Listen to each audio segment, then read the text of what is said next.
All right. So we are coming to look at one of the non-current asset standards. This standard comes in when we want to decide what we want to do with the assets.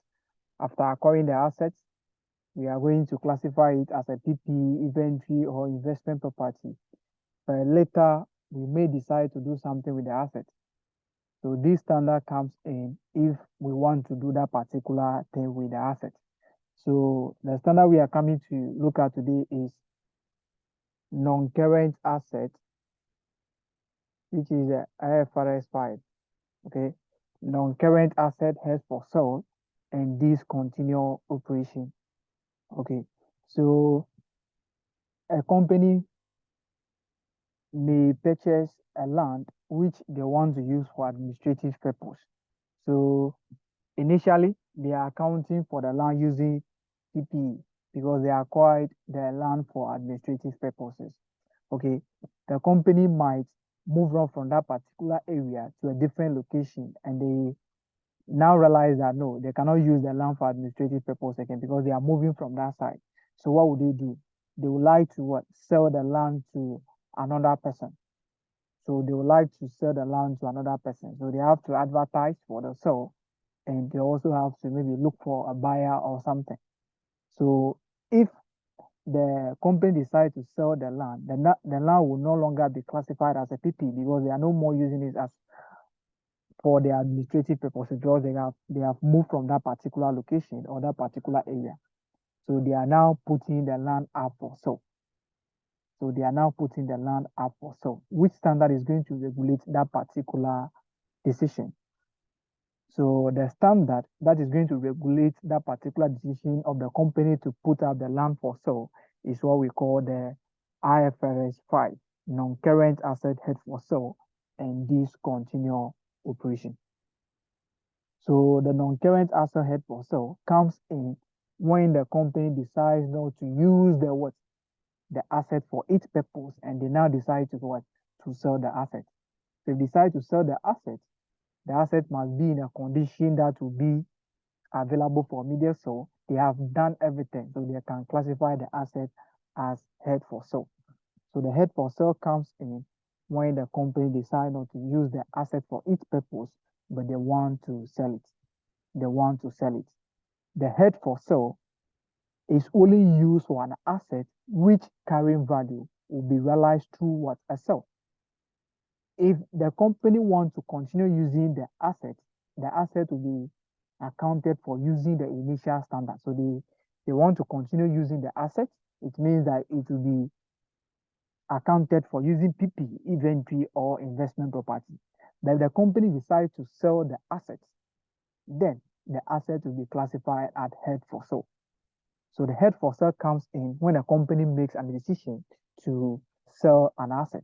The carrying value of the asset will only be realized through a sale, not continuing use, nor that the company is going to abandon the asset. Asset that you are going to abandon will not be classified as held for sale because you are not going to realize any money from the asset.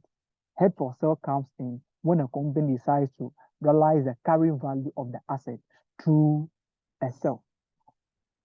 Okay, so that is why we have a held for sale. That is why we have a held for sale. Okay, so the held for sale comes in when a company decides to sell the asset. Before the company can classify the asset as held for sale, they might meet certain conditions. The standard has given out certain conditions that the asset must be classified before it will be classified as held for sale. Okay, let's look at some of these conditions. If the company wants to classify the asset as held for sale, what will happen is that the company must make sure that the asset is in immediate condition for what? For immediate sale. The asset is in a condition that is available for immediate sale, or the asset is available for immediate what? So, not that the company is going to carry an operation or a work on the asset for maybe 6 months or 1 year or 2 years before they will sell it. No, they have to make sure that the asset is available for immediate sale. So the asset is in every condition that can be what that can be made, or in every condition that is necessary for the asset to to be sold. So the asset must be available for immediate sale. The sales must be within 12 months. The company must make sure that okay, the sale will be within what 12 months, within a year. The sale must be within a year. It is probable to dispose the asset within a year. That is why we have the head for sale. That is why we have the head for sale. Okay. The company must also be committed to a plan to sell the assets. So we want to sell the assets. That is the decision. We are not changing anything. So we are committed to a plan to sell the assets. So it means that since the asset is being advertised for sale, we are not changing our decision. So we are committed to the plan to sell the asset. So the entity must be committed to a plan to sell the asset. To sell the asset. Another one is the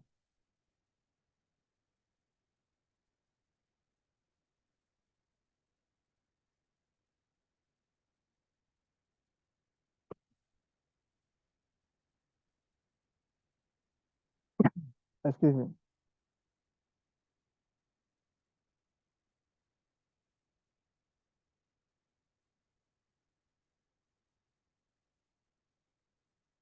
Okay. The company must also put in a plan to find a buyer for the asset. So if you see there, we have an abbreviation that we normally use to what to record or to remember their conditions. So we have the cell CPU. If you look at the notes, we have the cell CPU. We have the cell CPU. These some of the conditions that I have said. The cell should be probable within a year. The company should be able to or should make sure that or should do everything that the asset will be sold within a year. If the company is sure that the assets will be sold within a year, then we classify the asset as held for sale. Okay. If the company is committed to a plan to sell the asset, we are not changing or we are not reversing our decision to sell the asset should be classified as held for sale. If the the company has taken decisions to locate a buyer for the asset, they have implemented a plan to get a buyer for the asset. Okay, it means that it's likely that the asset will be sold within a year. So they should classify the asset as held for sale. If the company is or the asset is in a condition for immediate sale, the condition that or the state that the asset is in now, it can be sold without doing any work on it. That particular asset should also be classified as held for sale. The question is, after all these conditions are being met, what is the next thing that we have to do? How do we measure the assets initial? How do we classify the assets?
Okay, so we are on the initial recognition. If you want to, after all the conditions are being met, how do you classify the asset? At what value?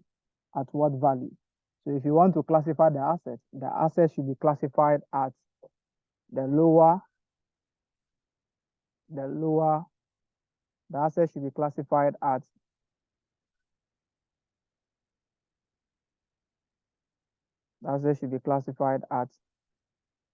the lower of the carrying value or the net realizable value. So under impairment, we look at how we determine the net realizable value. It's the fair value of the asset less cost to sell. So at the date of the decision to sell the asset and all conditions are being met. So if all the conditions are being met, the company will classify the asset at the lower of the carrying value or the net realizable value. It can happen that the net realizable value will be higher than the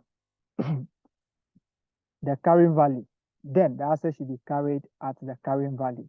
But if the carrying value is higher than the net realizable value, it means that the difference will be deemed as an impairment because the company is carrying the asset at a price or at a value which is higher than the value that they should carry it. So when the carrying value is higher than the net realizable value, the difference is an impairment. But if the net realizable value is higher than the carrying value, the asset should be carried at the carrying value.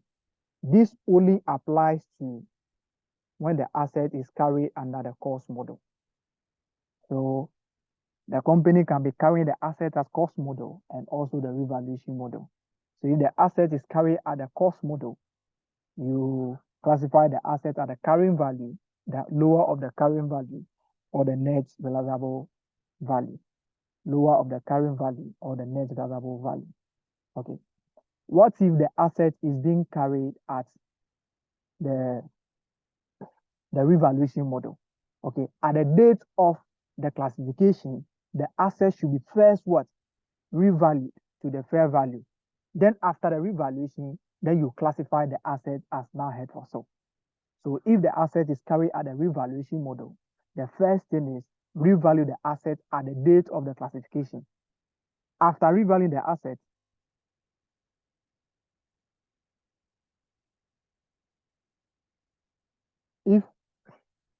if the asset, oh Charlie, after revaluing the asset, then you now classify the asset. Then you now classify the asset as held for sale. So for the cost model, there is no revaluation. So at the date of the classification, lower of the cost or the net realizable value. If there is any issue, there can be an impairment. There can be an impairment or there will not be an impairment. Okay, so you classify the asset as the lower of the cost, as the lower of the carrying value or the net realizable value at the day that the asset has made a condition to be classified as held for sale.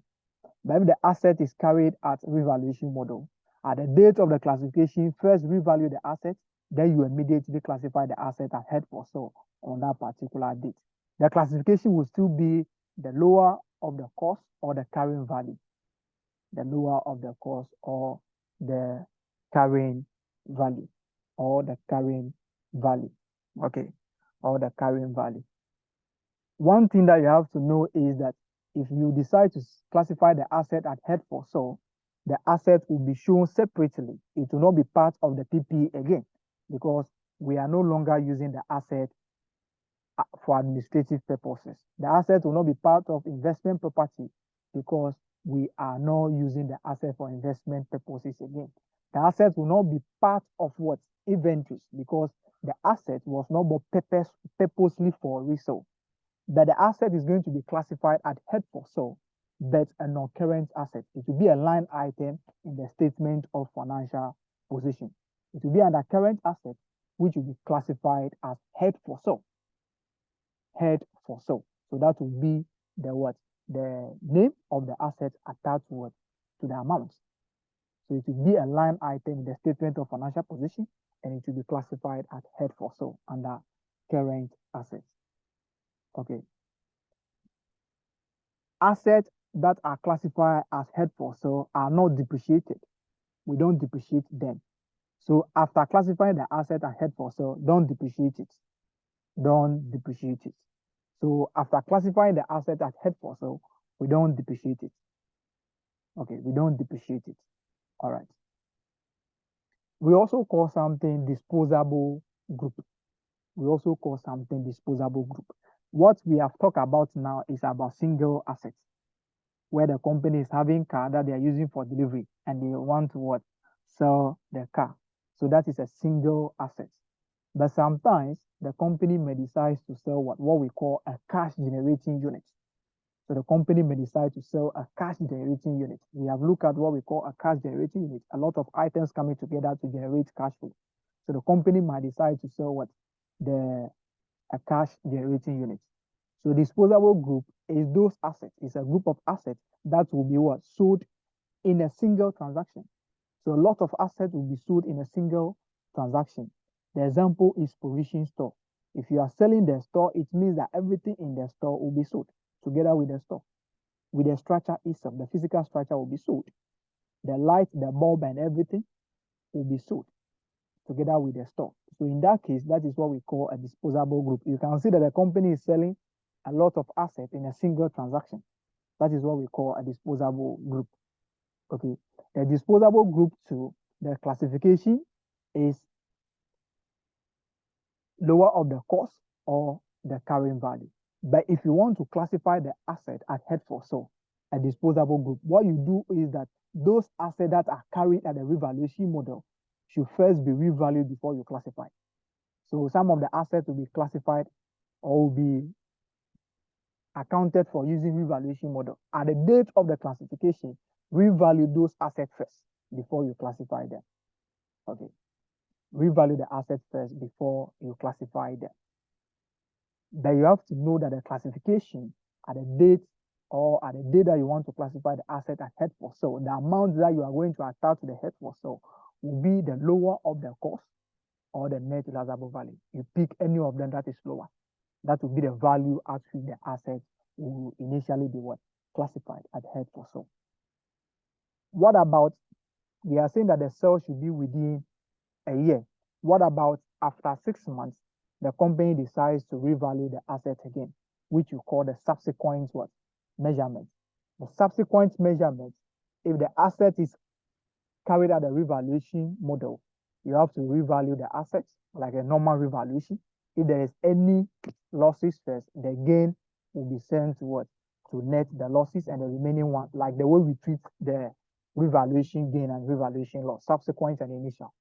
Okay, but if the asset is carried at a cost model, what we do is that if subsequently there is a gain on the what?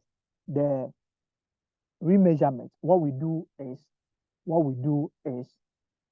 if there is a gain on the remeasurement, what we do is we look at the gain. Were there any previous impairment losses? Were there any previous what? Losses relating to this classification? If yes, then the gain should be recognized to the extent of what? The losses that has been previously recognized on the asset. The meaning is that if after subsequently remeasuring the asset, you realize that no, the asset, there is now a gain of 5,000 on the asset, but the losses, the impairment losses that was recognized in respect of this asset is 3,000. The only portion of the losses that you can recognize is the impairment. Is the only portion of the gain that you can recognize is the losses. We assume that the impairment loss has not happened at all. That is it. The impairment loss has not happened at all. So if that has not happened at all, it means that the 3,000 should not have been subtracted from what? The value of the asset. So if there's a subsequent gain on remeasurement of an asset that is carried under cost model, what we do is that the gain that you are going to recognize to be to the extent of the losses. But the question now is, if the gain is 3,000 and the previous losses was 5,000, in this case, you can only recognize what? 3,000 as a gain, because out of the 5,000 losses, it's only 3,000 that you can recover. But if the gain is more than the losses, what you do is you recognize only the what? The gain to the extent of what the previous what? Losses. But if the losses is higher than the gain, then you recognize all the gain. You add all the gain to the what? To the new value of the assets. That is what we do about the subsequent measurement. So subsequently, the company might remeasure the assets before the final sale. So the remeasurement, if the asset is carried under revaluation model, you do your revaluation normal. Then if the asset is carried under cost model, you ask yourself, is the gain higher than the previous losses? You can only recognize the previous losses from the gain. But if the gain is lower than the previous losses, then you can only recognize all the gain. That is it. That is it. Okay. I've spoken about the disposable group, a lot of assets or a group of assets that can be disposed of or that can be sold in a single transaction, which is always what? A cash generating unit. The company wants to sell a cash generating unit. So a cash generating unit, it means that a single transaction that will happen, all the assets will be sold. That is what we call a disposable group. That's what we call a disposable group. What do we call a discontinued operation? Let's look at what we call a discontinued operation. Then we solve questions and move on to 37. All right. What do we call a discontinued operation? What do we call a discontinued operation? All right. A discontinued operation is also asset held for sale. It's an asset that is held for sale. But in this case, there can be a situation where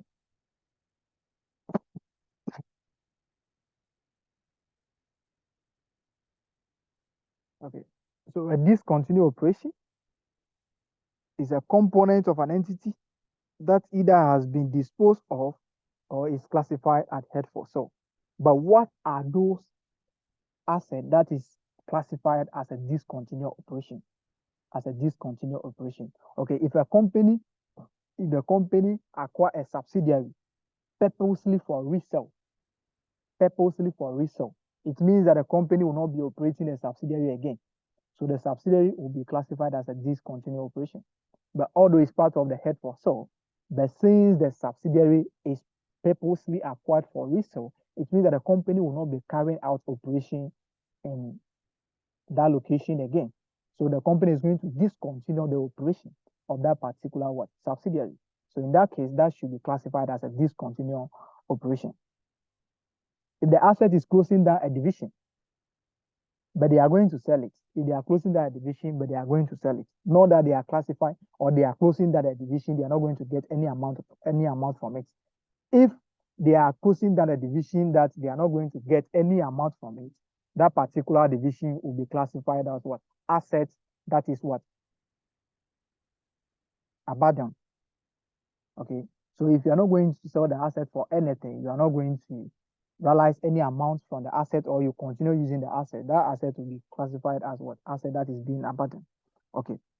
But if the company tries to close down the division, but they want to sell the division for a certain amount, that division will be classified as a discontinued operation because they will not be carrying out operations in that particular division again.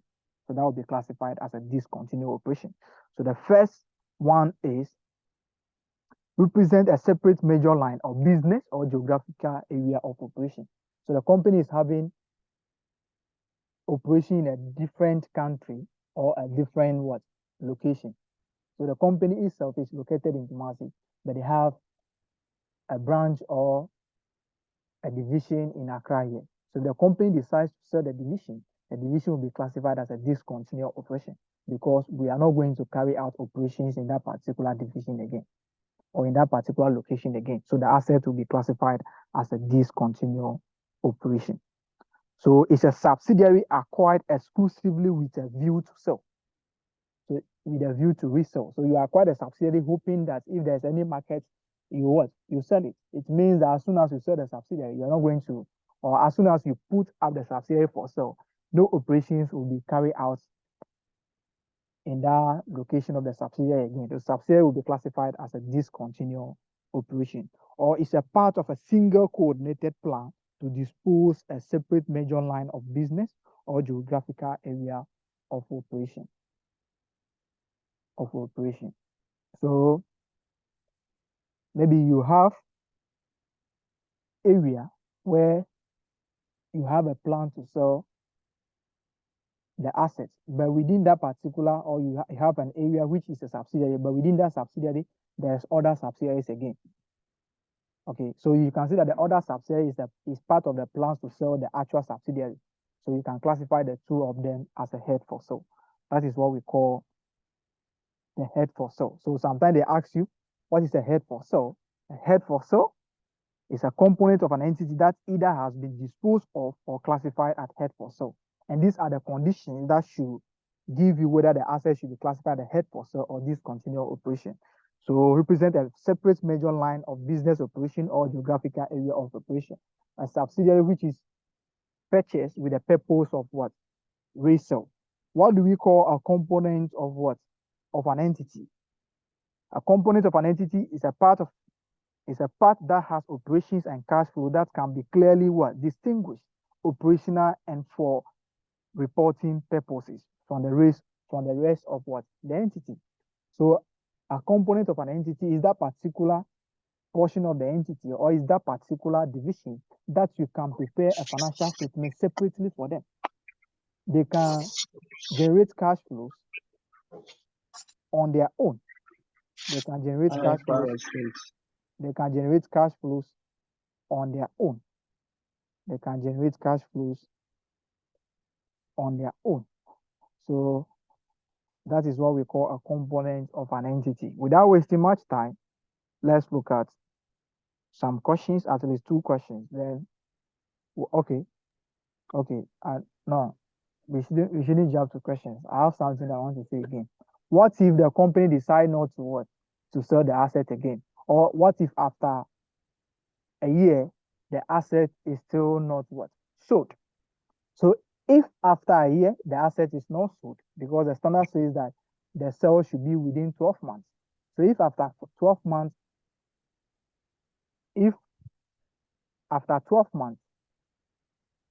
from the day that the asset is being classified as held for sale, 12 months from that day, the asset is still not sold, the company has to determine what is causing the delay of the sale.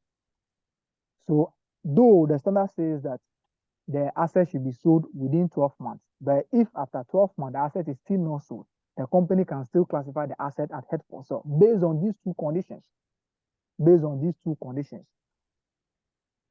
After 12 months, the company has to determine what is causing the delay of the sale. So if delay is caused by a situation that is beyond the control of the company, okay, the delay is caused by a legislation that is passed by a government, you can see that that legislation is beyond the control of the company.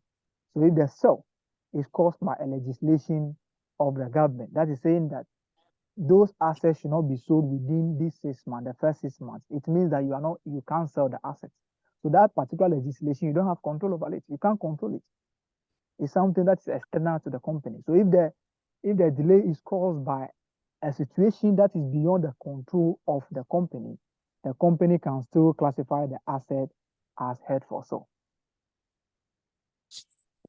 So if the delay is caused by a condition that is beyond the control of the company can still go ahead and classify the asset as held for sale. Okay, but if the delay is not caused by a situation that is beyond the control of the company must what? Reclassify the asset immediately. Sometimes we call something creative accounting. Companies, because assets that are classified as held for sale are not depreciated, because depreciation is going to reduce your profit.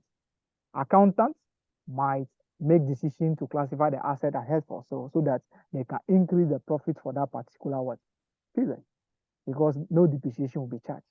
So the company will be saving the depreciation on that particular asset for that year. Or they might decide to reclassify or classify the asset as held for sale for so many years so that they can boost profit for that year before they reclassify the asset.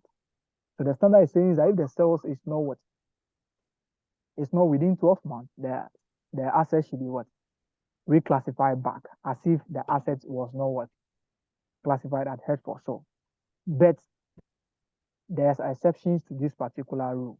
The first one is the delay is caused by a condition that is beyond the control of the company can still classify the asset as held for sale. So if the delay is caused by a situation that is beyond the control of the company can still classify the asset as held for sale. that is beyond the control of the company. That is beyond the control of the company. That is beyond the control of the company.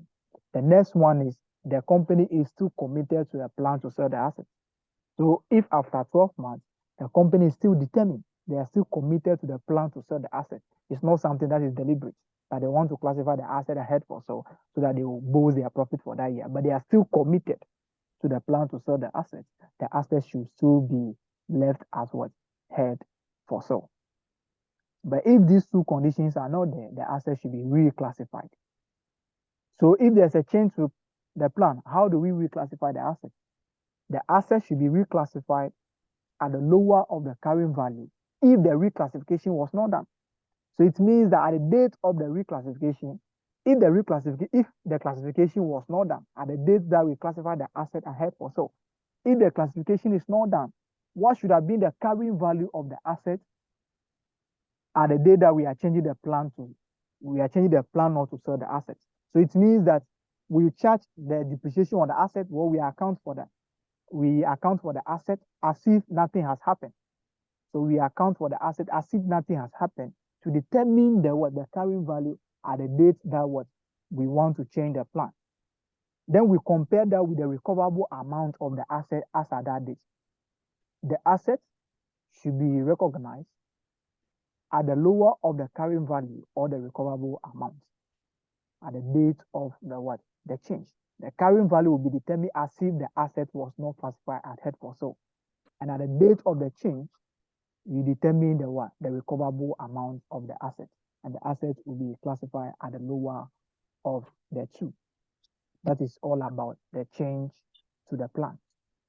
So if the change to the plan is caused by a condition, a situation that is beyond the control of the asset, then the asset can still be classified as held for sale. If the company is still committed to the plan to sell the asset can still be classified as held for sale. But if these two conditions are not there, the company should reclassify the asset immediately. It should not be classified as held for sale again. The asset should be released to its initial classification, either PPE, investment property, or inventories. But how do we do this? You do this as if the asset was not classified as held for sale to determine the carrying value. Then you compare with the recoverable amount as at that date. All right. This is all about non-current asset held for sale. Let's pick some 3 questions or 2 questions, then we move on.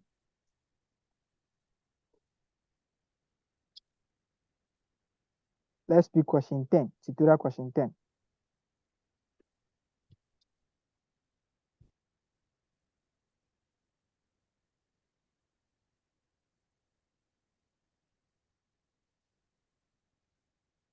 Auntie Eunice, are you there? Yes, please. Okay, tutorial question 10. Nkonya is a local fruit processing company whose accounting year is December 2021 and prepares its financial statements using IFRS. On 1st April 2021, Nkonya moved to the new head office and decided to sell its old premises. Agents were appointed to assist with the sale.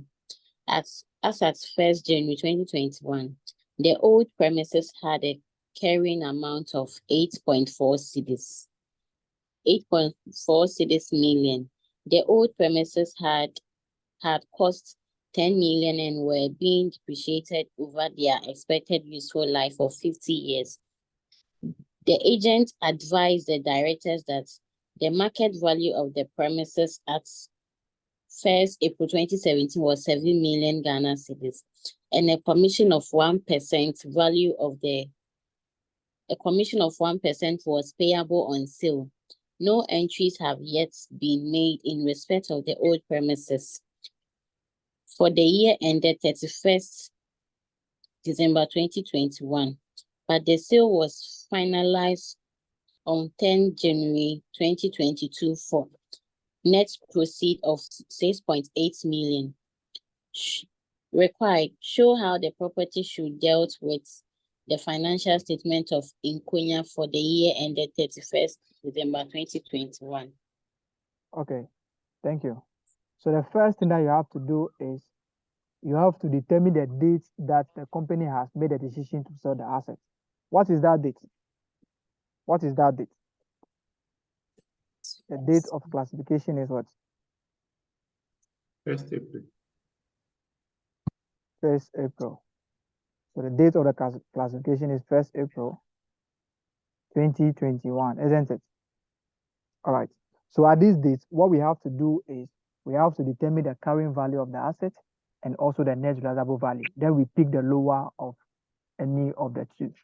Okay. So how do we determine the carrying value of the asset as at this date? How do we determine the carrying value of the asset as at this date?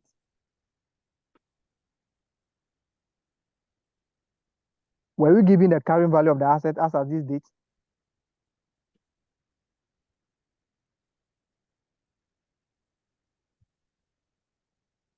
Are we given the carrying value of the asset as at this date?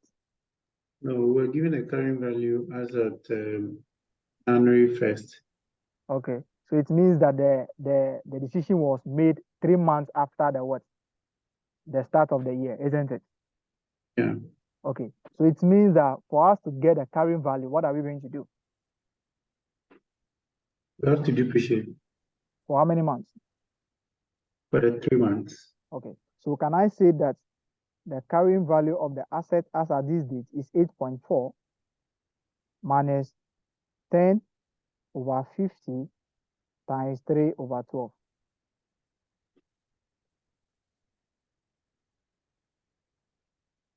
Don't say no. Look at the question and think about it.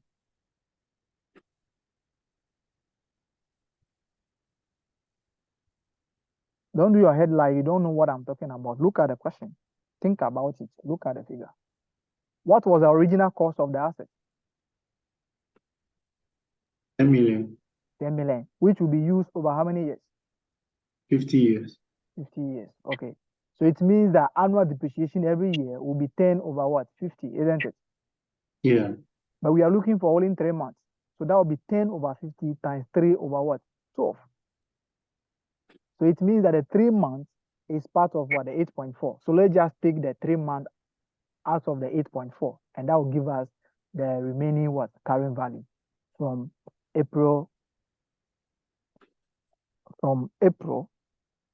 to any time that we are able to sell the asset. Are we okay with that side? So the value over there is 8.4 from the beginning of the year. That is the carrying value. But we have made a decision to classify the asset at 1st April. That is 3 months after. But this value is at the beginning. It means that the 3 months, the first 3 months, which is January, February, March, we have to take it from the total carrying value at the beginning. So now know the carrying value at the beginning of April. So that is why we are calculating the depreciation for 3 months and taking it from the 8.4. Okay. If you want to do it the cost minus the accumulated depreciation, we don't have problem with that too. We are going to get the same answer. All right. So let's calculate this. Then we use the cost minus the accumulated depreciation to answer.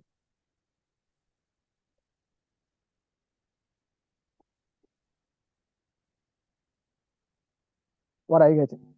So it will be 8.4 minus 0.05. 8.4 minus 0.05. What are we getting? 8.35. 8.35 million.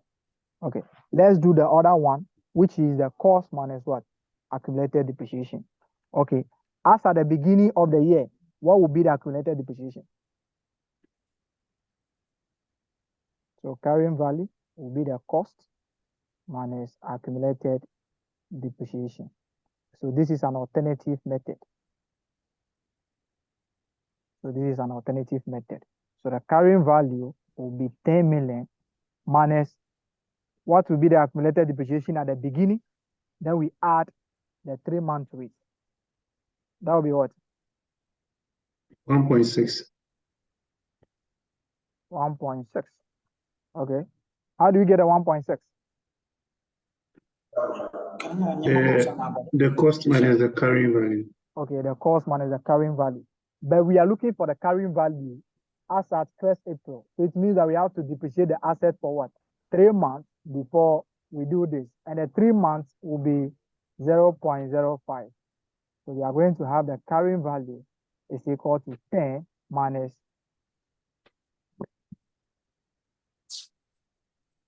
1.65. Am I correct? Yes. So the carrying value at these days will be 8.35 million. Is that correct? Yes. So any of them that you want to use, you'll be fine. Let's come to what we call the net realizable value, because the standard says that the asset should be classified at lower of cost or its net realizable value. So let's come to the net realizable value. How do we calculate the net realizable value? It's a fair value less cost to sell. So net realizable value is a fair value less cost to sell. So the fair value or the market value less cost to sell. Cost to sell. So it is the same as how we calculate what? Cost to sell. How we calculate realizable value under impairment. So let's come to the net realizable value. What is the market value of the asset as at that date? 7 million. 7 million. Okay. What is the cost to sell? 1% of 7 million, not So that 70,000. 0.01 times 7. Am I correct? Yes. So that will give us what? 0.07. Okay. 0.07. So what will be the net realizable value? 6.93. Okay. 6.93. Okay. Someone can also decide to find the net realizable value by multiplying the 7 million by 99%, because the cost to sell is what? Is 1%. So what will be the remaining portion? Because the 7 million is 100%. So what will be the remaining portion? It will be 99%. So the person can just multiply the 7 million by 99%. That is the net of the what? The agent fee. Okay. So the question now is the carrying value. The carrying value as at these days is 8.35. And the net realizable value is 6.93. Which of them is higher and which of them is lower? And how are we going to classify the assets? At what value? We are going to call the 6.93. So the difference, what would the difference do? The difference will be impairment loss. The difference will be an impairment loss, because the carrying value is higher than the recoverable amount. The recoverable amount is the net realizable value. So the carrying value of the asset is 8.35 and the net realizable value is 6.93. It means that the asset is being carried at a value higher than the recoverable amount. That difference will be deemed as an impairment. So let's calculate the impairment loss on the assets. So the impairment will be 6.93 minus 8.35. How much are we getting?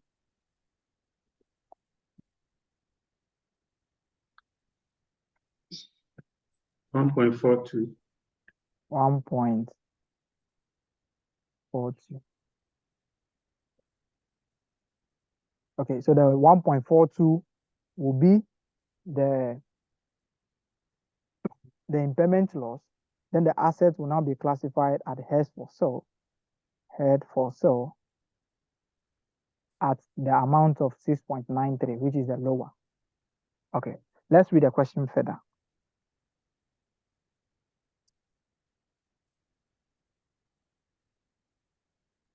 Where should I start? Oh, I should read it again. We have done that up to the agent fee. We have done that up to the agent fee. So no entries have yet been made in respect of the old premises for the year ended this and this. Okay. Take that side. No entries have yet been made in respect of the old premises for the year ended 31st December 2021, but the sale was finalized on 10th January 2022 for net proceed of 6.8 million. Okay. So the question now is, what is the value of the asset at the end of the year? What should be the value of the asset at held for sale?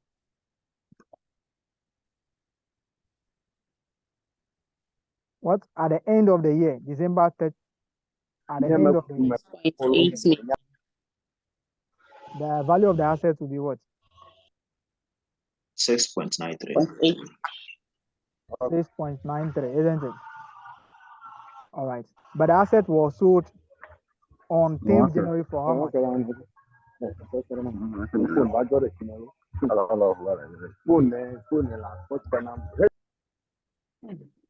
The asset was sold for how much? The asset was sold for how much? 6.8. So what is the distance that you can make from that? What deductions can you make from that?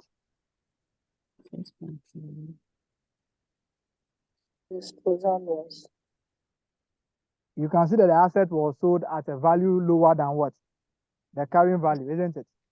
Yes. Okay. The indication is that the actual carrying value of the asset at the reporting date is 6.8. Although that particular transaction is an event after reporting date, but that is telling us that the asset at the reporting date, the asset is being carried at a value higher than what it should have been carried. Okay. So what will happen is that after the reporting period, the asset was sold for what? 6.8. This is telling you that at the reporting date, the actual value of the asset is 6.8, not what? 6.93. 6.93. So that would be additional impairment loss. But if the asset should be sold for 7 million, if the asset should be sold for 7 million, it means that what? If the asset should be sold for 7 million, it means that the asset was not impaired. The asset was not impaired, so we don't have any issue, and that will be treated as event after what? Reporting date. But if the asset is being sold at a value lower than the actual value at the reporting date, it's telling us that that is the actual value of the asset at the reporting date. That is the actual value of the asset at the reporting date. You can see that the question is giving you net proceeds. Be very careful. The question is giving you net proceeds. That means they have already taken the what? The cost to sell from what? Cost to sell. From that particular asset. But if the figure given to you is a gross proceeds, it means that the company is going to pay the agent fee of what? 0.05 out of that. Or the company will pay the 0.1 on the net proceeds. It depends on how the question will put it. You can pay the original cost to sell, or you pay the cost to sell on the what? On the actual value of the asset, which is the actual sales. But it means that they have already taken the cost to sell from that, and they have given us what? Net proceeds. So what will be the impairment of the asset at the reporting date now? What will be the additional impairment of the asset at the reporting date? How much are we going to recognize? The additional will be 0.13. 1.3. The difference will be 0. What? 1.3. Okay. So at the reporting date, we have additional impairment of 6.93 minus 6.8. And that will be 0.13, isn't it? Yes. Okay, million. So let's come and show how this particular asset will be accounted for in the financial statement. The first one is show the extracts of the statement of profit or loss. So the statement of profits or loss, we are going to have a depreciation, which is 3 months for 0.05. I hope we are okay with the depreciation. We are going to use the asset for 3 months before we classify. We don't depreciate asset that is classified as held for sale. Okay. Then we now have the impairment. You now have the impairment, which will be, the impairment will be 1.42 plus 0.13. How much are we getting? 1.55. 1.55. So that will be the total impairment loss. So if you come to statement of financial position, you have your current assets, then you have non-current assets held for sale. It will be a line item, and this will be classified as 6.8. Then after the reporting period or the subsequent year, then you sell it for the 6.8. That's all. That is all.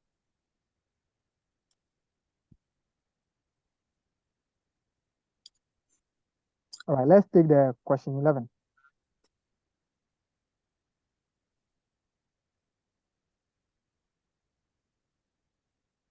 That's 6.8. IAGRC owns a building which it has used for many years as a factory. On 1st January 2021, the building had a carrying value of 18 million with an estimated useful economic life of 15 years.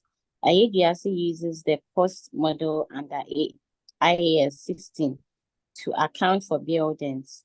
On 1st July 2021, IAGRC commenced operations in a new building, and the old one was placed on the market as it was no longer being used.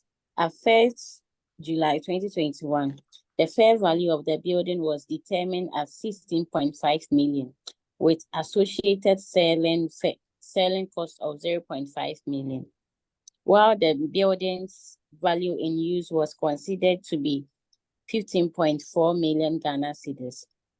It was seen as highly probable at that date that the building would sell at the price. By year end, 31st December 2021, the building remained unsold. So IAGRC re-estimated the fair market price to 17 million. However, the estimate of selling cost remained the same. The directors of IAGRC believed at the date it was highly probable that the sale would occur within 12 months at the lower price required. Explain how the old building should be treated in the books of IAGRC for year ended 31st December 2021.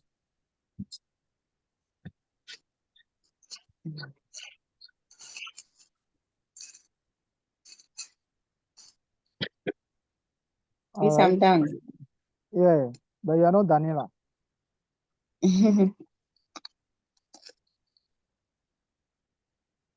Okay.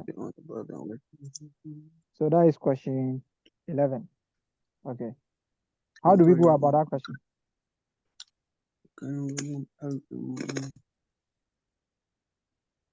How do we go about that question?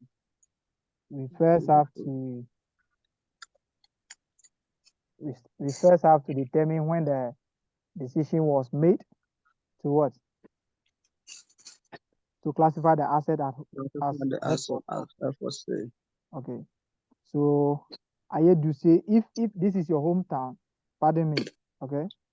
Because maybe I might not pronounce It's it well. IAGRC. IAGRC owns a building which it has for I do say. many years as a factory. On what? 1st January 2021, the building had a carrying value of 18 million with an estimated useful economic life of 15 years. Okay, don't worry. Uses the cost model and IAS 16 to account for buildings. On 1st July 2021, IAGRC commenced operations in a new building and the old was placed on the market as it was no longer being used. At 1st July 2021, the fair value of the building was determined as what? 16 million with associated selling cost of 0.5 million. What the building's value in use was considered to be what? 15.5 million. It was seen as highly probable at the date that the building will sell at that price. By year end, the building remained unsold, so IA Ayedua we estimated the fair market price to 7 million. However, the estimated selling cost remained the same. The directors of Ayedua believe that the sale will be probable and this and this. Okay. So you should explain how the old building should be what? Treated in the books of what? Ayedua for year ended 31 December 2021. You see the explanation, you can't do the explanation without the calculation. Okay. You can also calculate without explaining. You can calculate, put your extract there, then you move on. Because the figures that you are going to put in the extract, those are the figures that you are going to use in the explanation. Telling the examiner that in the statement of profit or loss, the company is going to charge this as depreciation and impairment loss of this. In the financial statement or in the statement of financial position, the asset will be classified head for so at this amount. And you have shown all those things in the what? In the extract. Are you okay? So the first one is, when was the decision made to classify the asset as head for sale?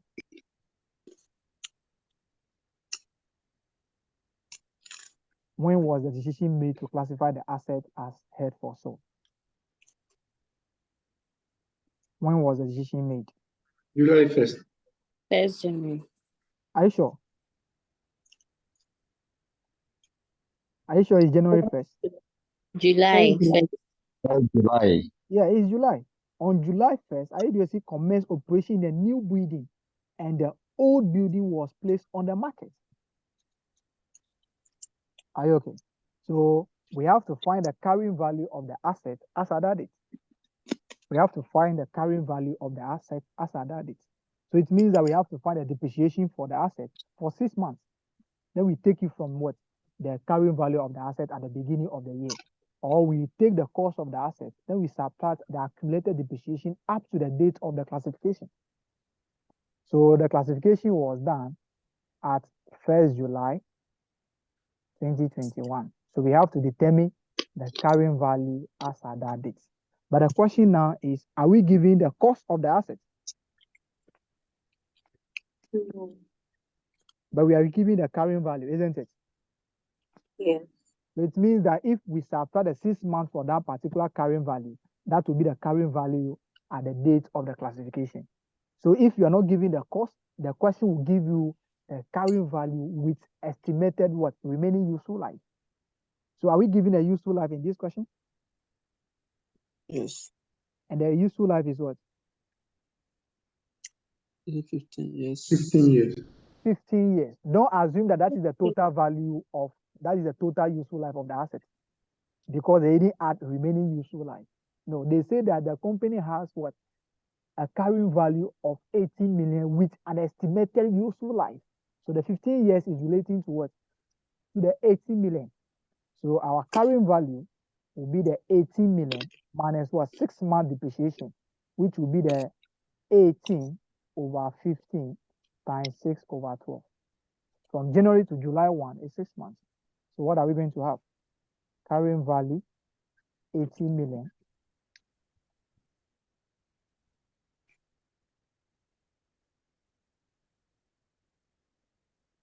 what will be the depreciation? Maybe 0.6. Yeah. Yes, 0.6. You are the one using the calculator. Me, I'm using my phone. But why? My people, why? Do you know that your passing of your ability to pass the exam also determine on how fast you are in the calculating of the figures? You might know the question, but the question is you don't have the time. You are not fast, so you only do small portion of the question before the 3 hours. Some people, they might fail the exam, but it's not because they don't know the thing. It's because they are not fast. So you have to be very fast. If you are going to, after work, you are going to sit down there, pressing on your calculator to practice how fast you can press the calculator. Do it. Nobody's going to laugh at you. Learning how to be fast on calculator. How to be fast on the calculator, or sometimes how to be fast. Sometimes you can set time for yourself to answer questions. You can take Yes. the question for 3 hours. Then you assume that you are under examination condition. Then you see whether you can, how many questions you can be able to solve within that 3 hours. You can practice that on your own before you go there. Take Yeah. a full question, practice it under 3 hours and see whether you'll be able to answer maybe 4.5 questions before the 3 hours. But if you are answering only 3 questions, then you have to work on yourself. Don't wait till in the exam hall before you say that you are now coming to work under exam condition. My brother, it's over you. Okay, let's look for the net realizable value. One thing that you have to notice about this question is that we say that we can only classify the asset as held for sale if it will be what? The carrying value will be recognized through sale, not continual use. Through sale, not continual use. So the value that we use or the recoverable amount that we use is always the net realizable value because we are going to recognize the carrying value of the asset through a sale, not continual use. So the value in use given to you over there, even if it is higher than the net realizable value, ignore it. Because we are not going to continue using the asset. We want to sell the asset. It means that we can only recognize the value through a sale. So ignore the value in use. Ignore the value in use, even if it is higher than what? The net realizable value. Held for sale, the carrying value will be recognized only through a sale. No continuing use. All right. So take note of that. Take note of that before you go to the exam and see question like this and say that you are determining recoverable amount, which is the higher of the value in use, and you have yourself to be blamed. I'm not part. Okay. Let's look at the net realizable value. The net realizable value will be the what? The fair value or the market value less cost to sell. Okay. So we have the net realizable value to be how much? 16.5. No, are you sure? Yes. Yes. That is the market value, not the net realizable value. The fair value is 16.5. So Okay, now that you are the talking, Yes. selling 16.5. price is The selling price is what? The cost to sell is just what? 0.5. Okay, 0.5. So what will be the net realizable value? That will be 16 million. 16. 16 million. Okay, so let's now, the asset should be classified at the lower of the two. So what is happening? Is there any impairment? Yes, please. Yes. Okay, there is an impairment, isn't it? Momentum Yes, 1.4. Yeah. The impairment is 1.4. Are we correct? Yes, sir. Okay. I won't pick a question. You can say the question is saying that they are carrying the asset at what? Cost model, isn't it? Maybe I might not pick a question where we look at where the asset is being carried at a revaluation model. So I will use this question also to demonstrate that. Okay. If the asset is being carried at a revaluation model, what you do first is at the date of the classification, you revalue the asset. So at the date of the classification, the carrying value of the asset is 17.4 million. So the fair value is what? The fair value is 16.5, isn't it? Okay. The fair value is 16.5. Okay. So if the asset should have been carried at a revaluation model, what we do is that at the date of the classification, what is the fair value of the asset? The fair value of the asset will be deemed as the revalued amount. Because revalue amount, we don't subtract any cost to sell. No. So at the date of the classification, the carrying value of the asset will be compared to the revalued amount. The revalued amount will be the fair value at the date of the classification. So you first have to determine the revaluation loss. You first have to determine the revaluation loss, and that will be 16.5 million minus what? 17.4. How much are we getting?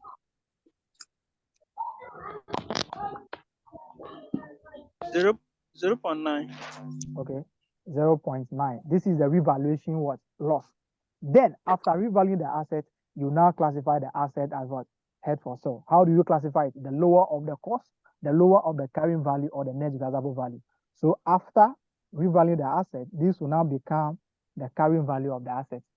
And the net realizable value of the asset will now become the 16.5, which is the fair value minus the cost to sell. So this will now be what? 16 million. So the impairment will now be 0.5 million. If you add this to this, you can see that it's the same as the impairment under what? The cost model.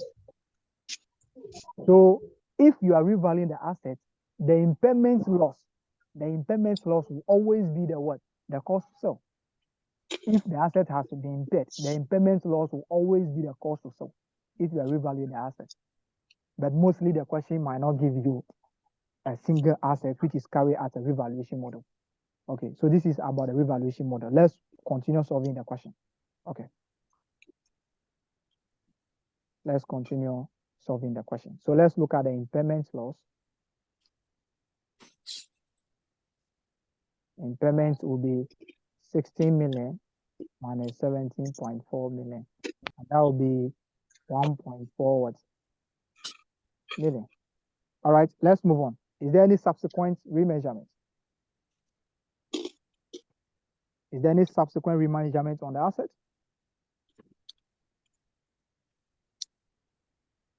But the burden remain unsold. So I did estimated the fair market price to 17 million. Yes. Okay. And that was how much? 17 million. Okay. 17 million. So what will happen is that we have to remeasure the assets as we spoke about. So what will happen is let's revalue or let's remeasure the assets. What will be the new net realizable value of the assets now? That will be the 17 million. No, please. The 1 point. What will be the new net realizable value of the assets at the date of the re-estimation? Re-estimation. 60 million. No, please. 16.5. It will be 16.5. 0.5. Yes. It will be the 17 million minus the cost to sell. The question says that the cost to sell remain the same. So although you re-estimated the fair value of the However, the asset, estimated you selling will cost. Yeah. so Okay. you will still pay the 0.5 for I selling the asset. was not reading. Yeah. Okay. So the new value now will be 16.5. So let's determine that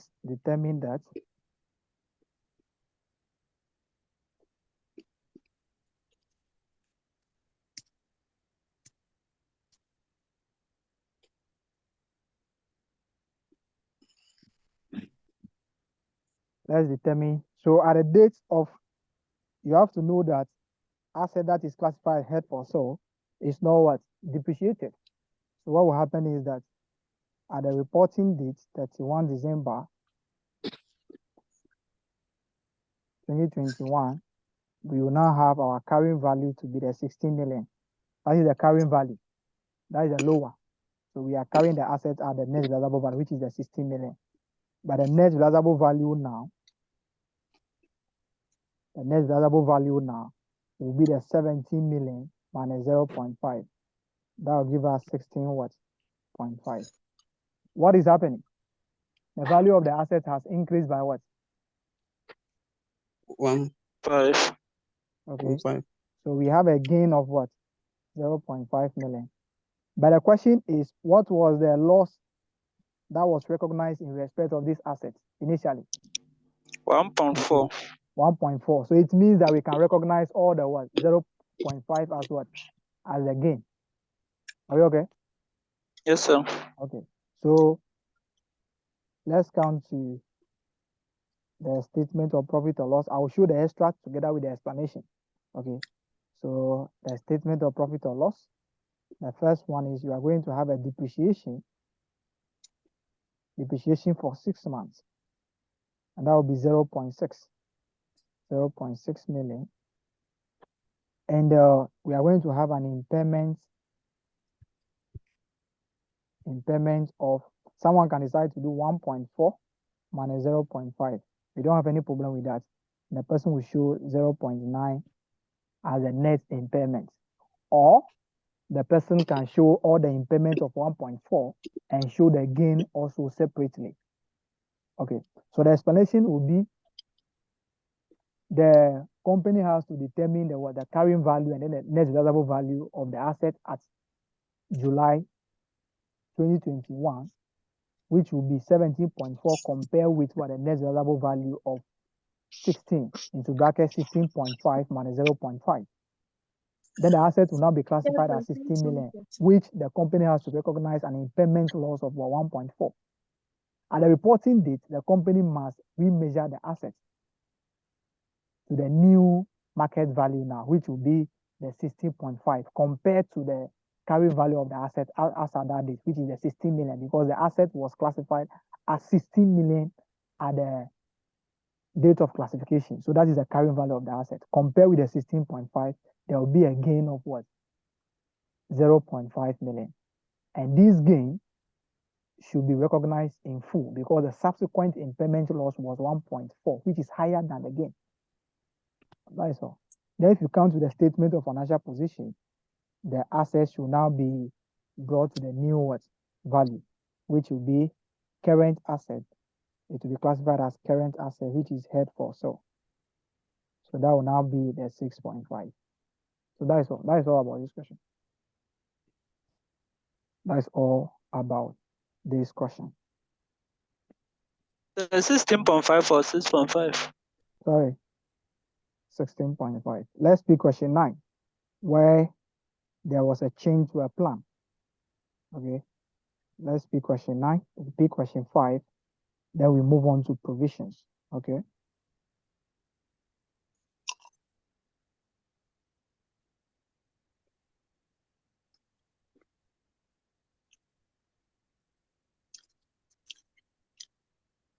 Iowa. Are you? Are you PLC? Madam Eunice, Iowa. Hey, I'm not. Are you do at you? That Oh, is you want to laugh Yes. at someone? the feeling for Ayu is Iowa. Yes. IU PLC decided to dispose of one of its major products. Hey, sorry. IU PLC decided to dispose of one of its major production plants, which had become surplus to requirements. At 31st January 2021, all criteria were met for the plant to be classified as held for sale. On 31st July 2022, there was material evidence that the original sale plan would change, and hence it was considered not appropriate to retain the plant as held for sale. Plant is carried under the cost model. Details of the plant are as follows. So required, in line with IFRS 5, non-current assets held for sale and discontinued operations, recommend how the above would be accounted for within the financial statement of IU for the year ended 31st July 2022. Okay. So when was the decision made to classify the asset as held for sale?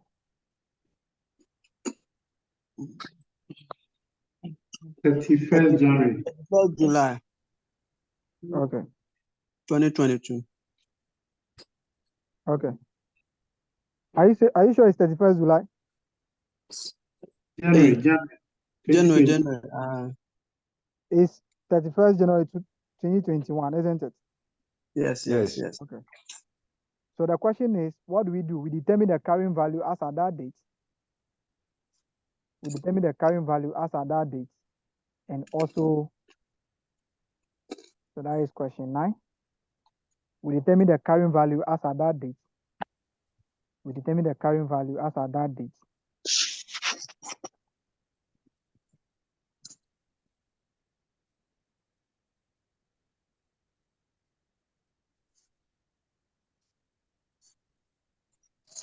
We determine the carrying value as at that date, and also we determine the net realizable value as at that date. Okay. So how do we determine the carrying value as at that date? How do we determine the carrying value as at that date? When was the asset acquired? 2019. Which date? The date is very important. 1st August 2019. Okay. Up to 31st December, 31st January 2021. How many months is that, or how many years is that?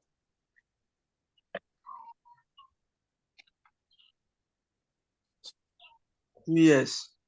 Are you sure? August. 1 year, 5 months. Okay. 31st July, 31st July, 31st July 2020 will be 1 year, isn't it? Yes, Okay. yes. Okay.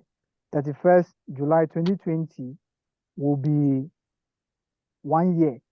So August, September, October, November, December, January. That will be 6 months. So it will be 1 year, 6 months. Am I correct? Yes.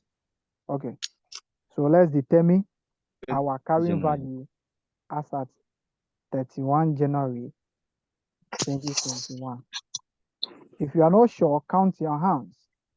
If you are not sure, count your fingers one by one. Nobody is going to laugh at you. If the data is looking at you, look at him back.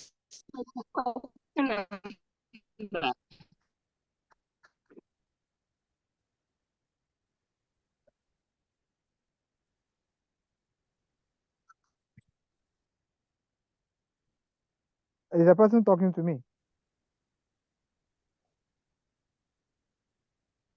Okay, for the meantime, I'll move on. Cost minus accumulated depreciation. Okay, so our carrying value is equal to the cost. What is the cost? 20,000. Okay, 20 million. 20 million. Okay, minus what? 20 over 10 times 1.5. Am I correct? I know someone would ask Yes, you are correct. why 10% is 10 years. Every year you are using 10%. So 100% will be used for 10 times. That is 10 years. Okay. But you use the asset for 1.5 years. So annual depreciation multiplied by 1.5. That will give you the accumulated depreciation. If it's 2 years, There's one okay. 6 months is what? Okay.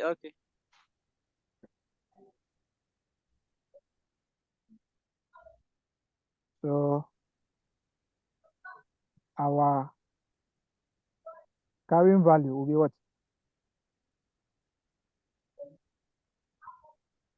20 million minus what?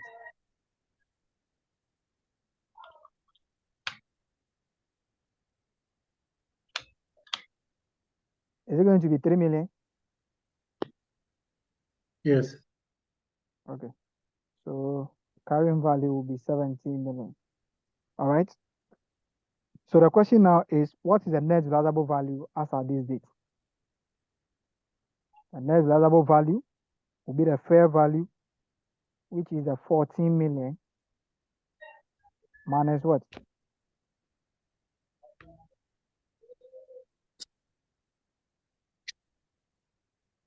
$14 million minus what? 0.4. Minus 0.4.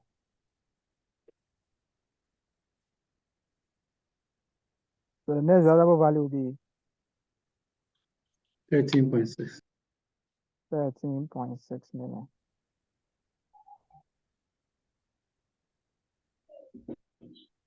So what value are we going to classify the asset? What will be the value?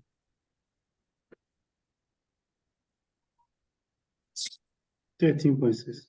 Okay. So there will be an impairment there, isn't it? Yes. The impairment will be 13.6 million minus what? 17 million. 17. How much is that?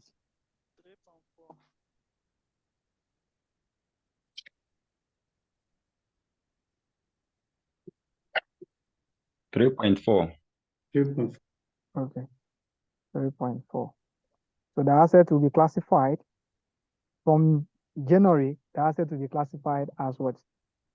Held for sale at a value of 13.6. But they are saying that at 31 July 2022, there was material evidence that the original sale plan will change, and hence it was considered not appropriate to retain the plant at held for sale. Okay, so it means that there is no subsequent remeasurement. So at the date of the change of the plan, so July 2022, July, is it okay, 31 July 2022, the carrying value of the asset will be 13.6, which is if the asset is still classified at held for sale. Am I correct with that? Because we don't depreciate asset that is held for sale. Are we okay on that? Sir. Yes. Okay. They are now saying that at this date, the plan has changed. So what do we do? If the plan has changed, we assume that the asset is not classified at all. The asset is not classified at held for sale at all. So the question is, from the date that the asset was classified at held for sale to today's date, how many years is that?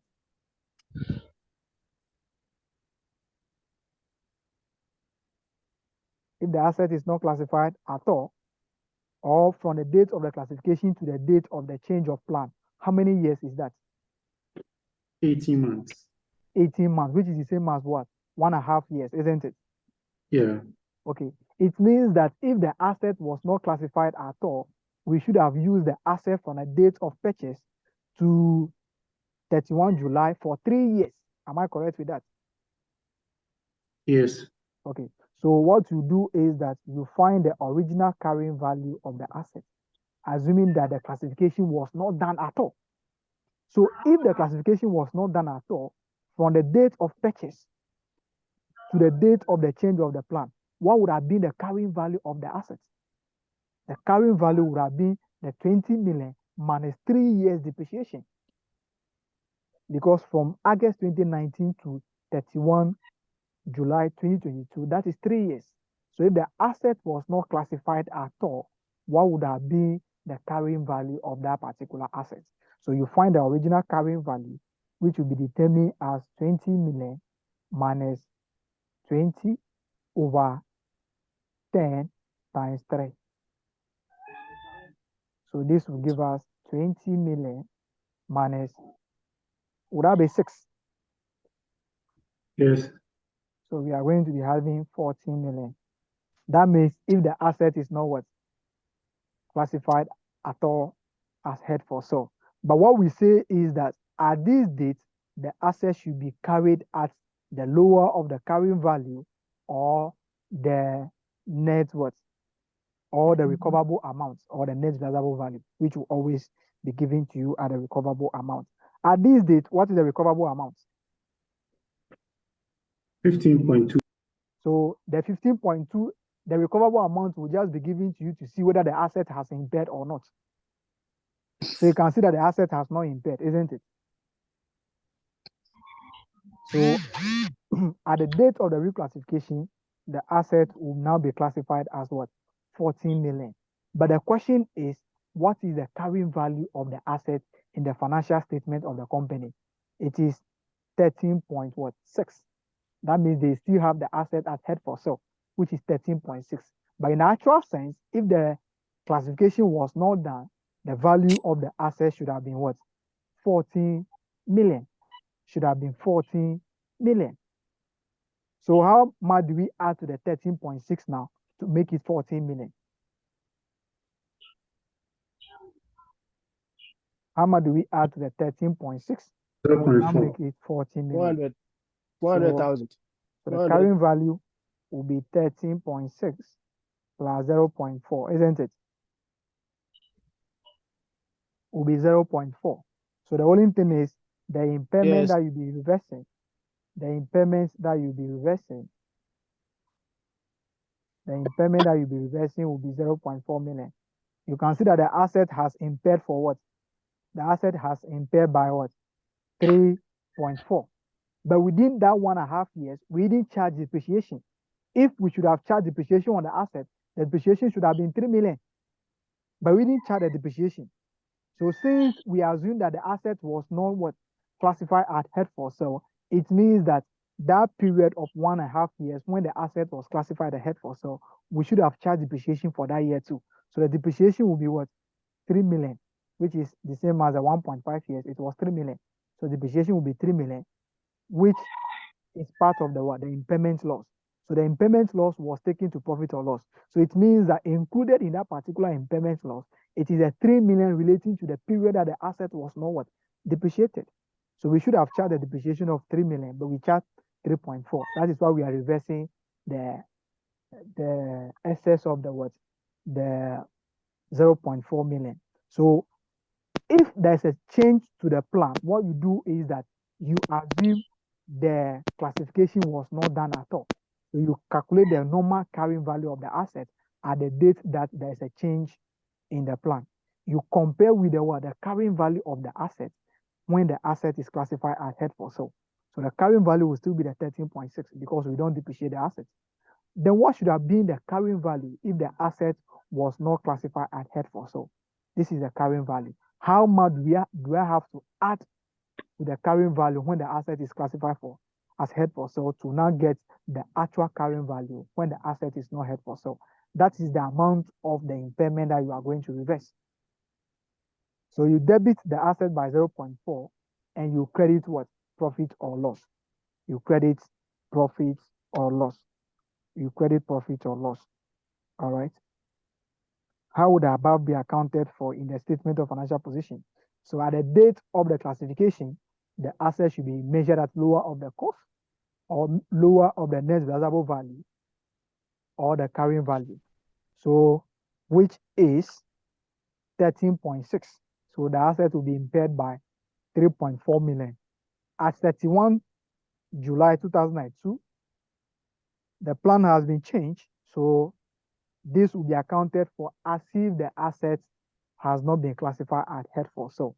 So if the asset is not classified as held for sale, the original carrying value should have been what? 40 million. You compare that with the what? The recoverable amount. You pick the lower of any of the two. They are just giving you the recoverable amount to test whether the asset has impaired at the date of the change. So if that is not the case, then you carry the asset as the original carrying value. So what was the carrying value when the asset was classified as held for sale? That was 13.6. But if the asset was not classified as held for sale, the carrying value will be 14 million. So you add 0.4 or 400,000 to the 13.6 to now have your new carrying value. Then you reverse the 0.4 as a gain to the profit or loss. To the profit or loss. So let me show the extracts. Let me show the extracts, statement of profit or loss extracts. Okay, the statement of profit or loss extracts. Nick. Okay, I wanted to find out if in a case where the recoverable amount was less than the original carrying value of 14 million, let's say if the recoverable amount was 13.2 million, what would we have done? Okay, if it's 13.2 million, isn't it? Yes. Okay, if the recoverable amount is 13.2 million, okay, the carrying amount is what? 14 million. Is that the case? Yes. Okay, so what will happen is that the asset will be measured at lower of the cost at the date that there's a change in plan.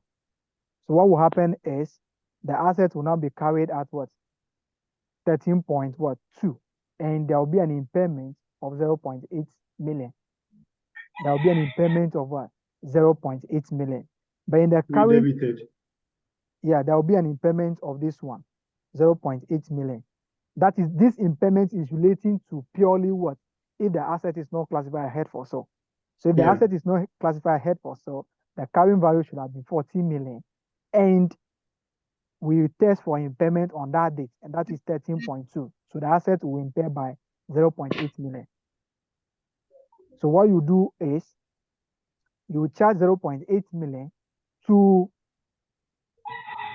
the profit or loss. That is the impairment. Are you okay? Yeah. All right. Yeah. You come here. The asset should be carried at 13.2.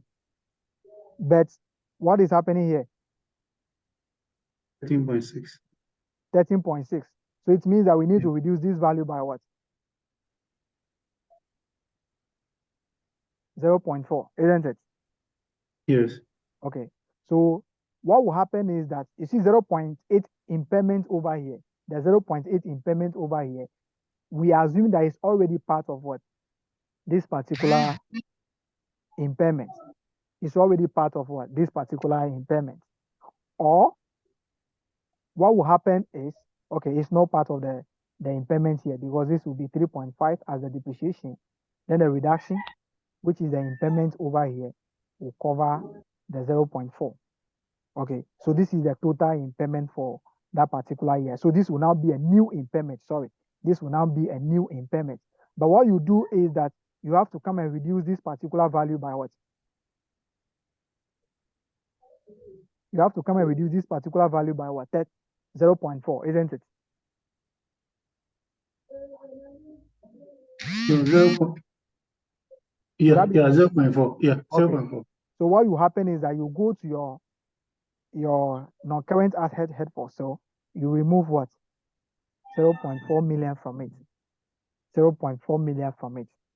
So this 0.4 million, what will happen is that the 0.4 million is already part of the impairment because the depreciation, if the asset was not classified as held for sale, should have been 3 million.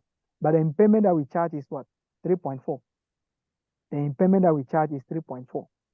So what will happen is that 3.4 is already the impairment relating to the original assets.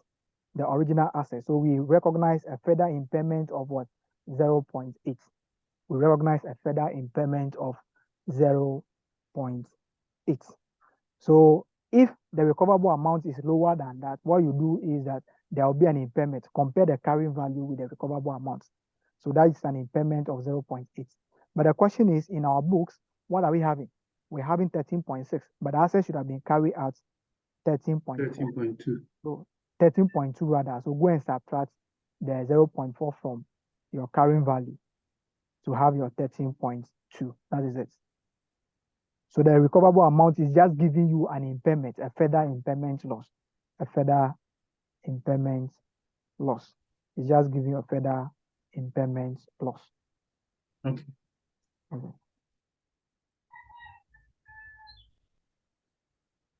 All right.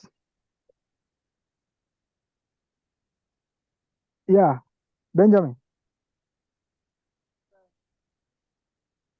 Please, when I saw the 15.2, I was thinking that at the 31st July, we are going to take the 15.2 minus the 14, and you get 1.2, which will be a gain, and you add it, the 1.2 to the P&L.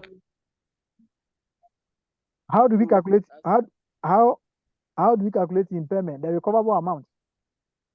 the recoverable amount. You said if the asset was not held for sale, the depreciation would have been 6 million. That is for the 3 years. Okay. So when you let the 6 million from the 20 million, you get you get 14. That will be the current amount Okay. or the carry value. So Okay. the carry value will now be 14, and then the recoverable amount is 15.2, Okay. which is more than the carry the current amount. Okay. So the 15.2 minus the 14 would have been 1.2, which is And that 1.2 will be recognized as what? as a gain. That Why was do you, what I thought. okay, thank God that is what you are thinking. Why are you thinking like that?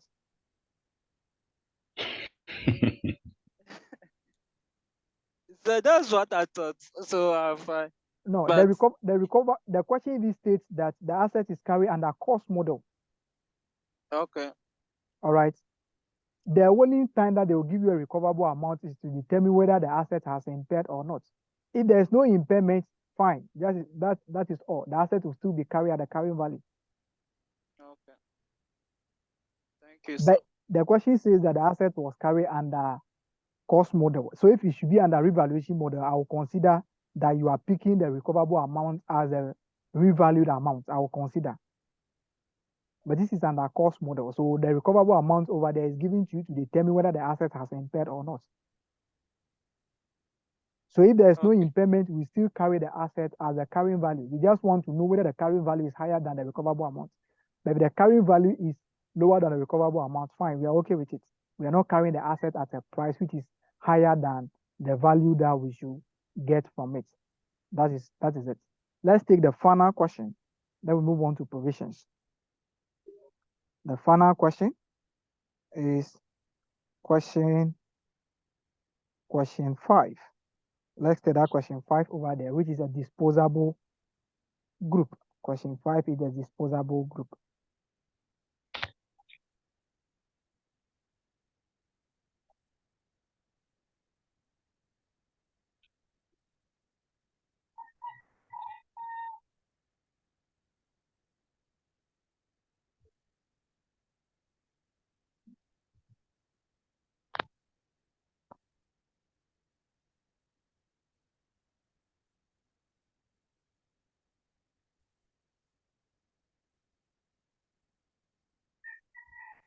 Auntie Eunice, are you there?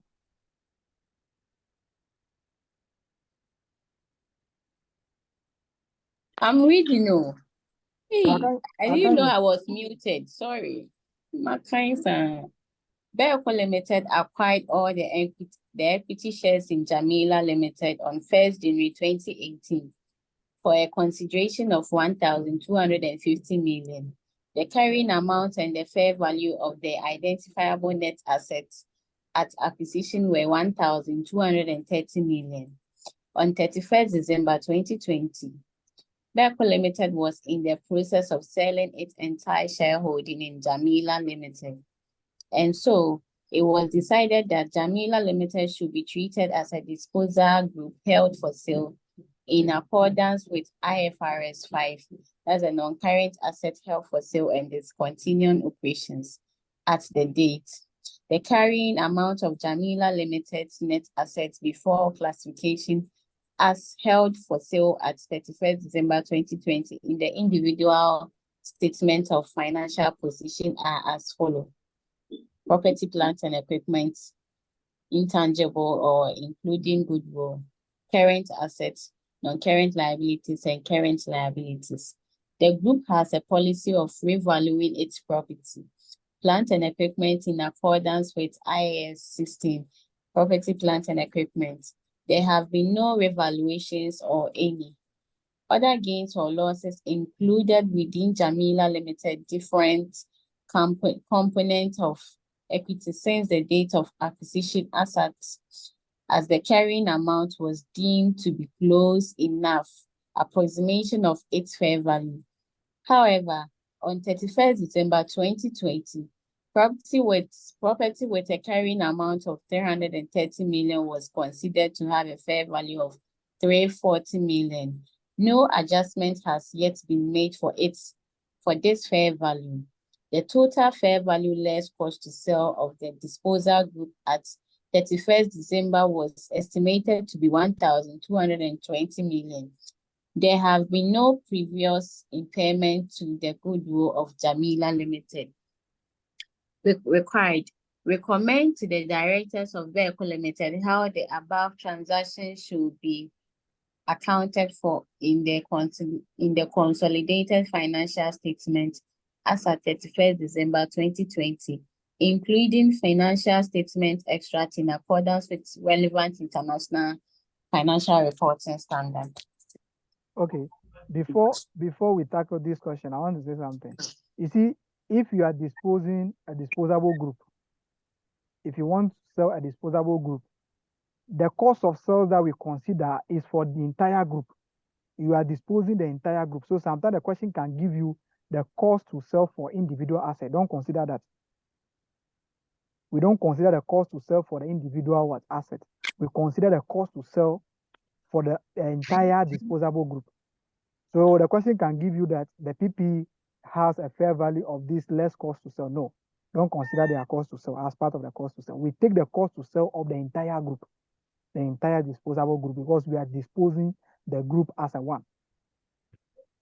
Okay, so sometimes the question can give you the disposable group of the specific what items. Don't consider them.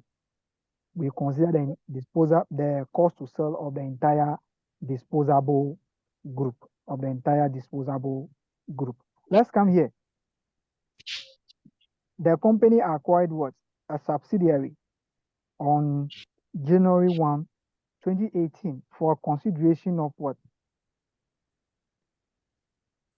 1,250 million. The carrying amount and fair value of the identifiable net asset at acquisition were what? 1,230 million. What can you deduce from this particular information there? Goodwill. There will be a what? Goodwill. There will be a goodwill. Goodwill of how much? 20 million. Goodwill of 20 million. 20 million. And you can see that we have intangibles excluding what? Goodwill.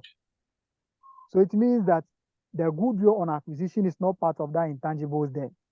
It's not part of that intangibles there. So what do? It means that the carrying value of the assets at the date that the company wants to classify the subsidiary as held for sale, the goodwill at acquisition is not part. So what we do is that we now come and determine the actual carrying value at the date of the classification. So the actual carrying value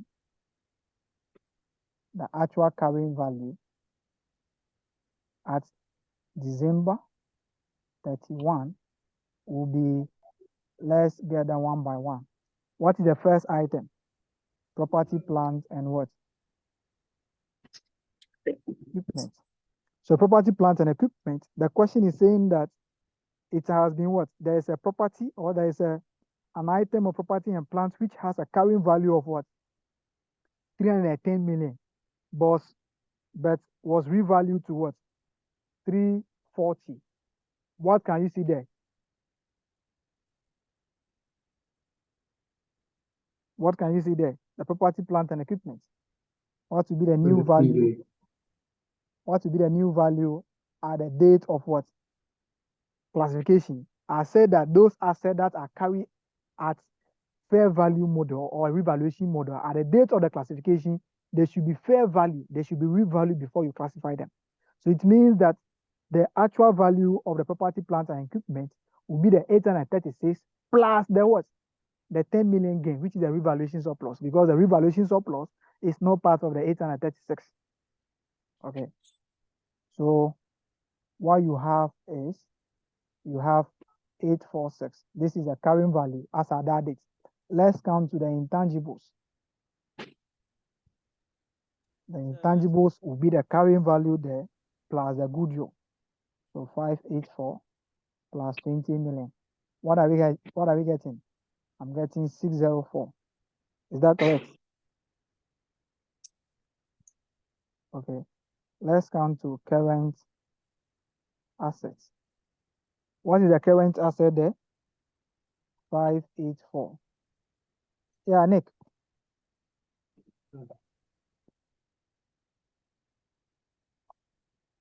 Yeah, or is the old hand? Sorry. Yeah. Benjamin, is the old hand or the new one? Is there a new hand? New one. New one. Okay, okay. Sir, please write from Where from what? the 10. The 10. Read it The 10 down. that you added. If you read it down of the question, there is a revaluation there. The group policy is to do something there. Okay, okay. So you can see that included in the PP is 310 of a property, but now the fair value of the property is 340. But the companies carry the property, plant, and equipment using revaluation model. So at the date of the classification, we have to revalue all the assets that are carried under revaluation model before we classify them. Benjamin, are you okay now? Okay. Let's count to non-current liabilities. The intangible, is it 584 or? It's 4 to 8, isn't it? Okay. 4 to 8. So this will be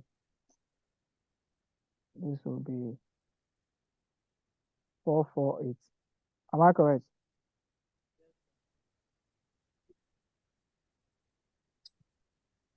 Non-current liabilities is what? 322. And current liabilities is 254. Let's now find a new carrying value at the date of the classification.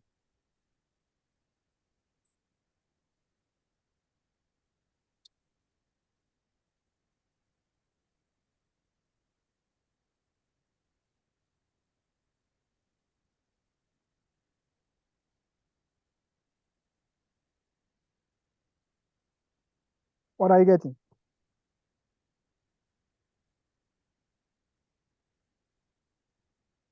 $13.03.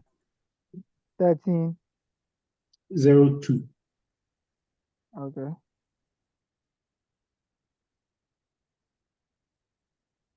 1302. Okay, this is the new carrying value now. Then let's look at the net realizable value. What is the net realizable value of the disposable group given to us?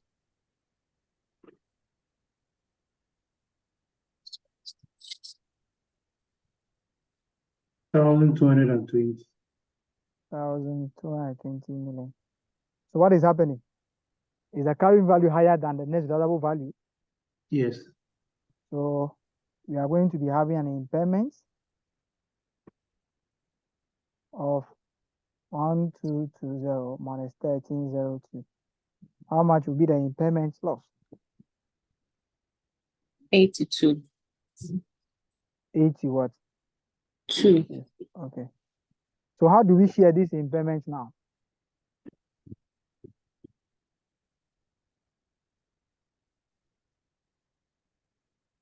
How do we share the impairment? This is a cash generating unit, but just that when you want to sell it, we call it a disposable group. So how impairment is being shared on cash generating unit, the same format that we use here. First of all, we ask ourselves if there is any physically damaged assets. Is there any physically damaged assets in this particular question? No. No. So the first item to take the impairment will be the goodwill, isn't it? Yes. And the goodwill will be 20 million. So if you share the 82, goodwill is taking 20 million, what will be the remaining portion?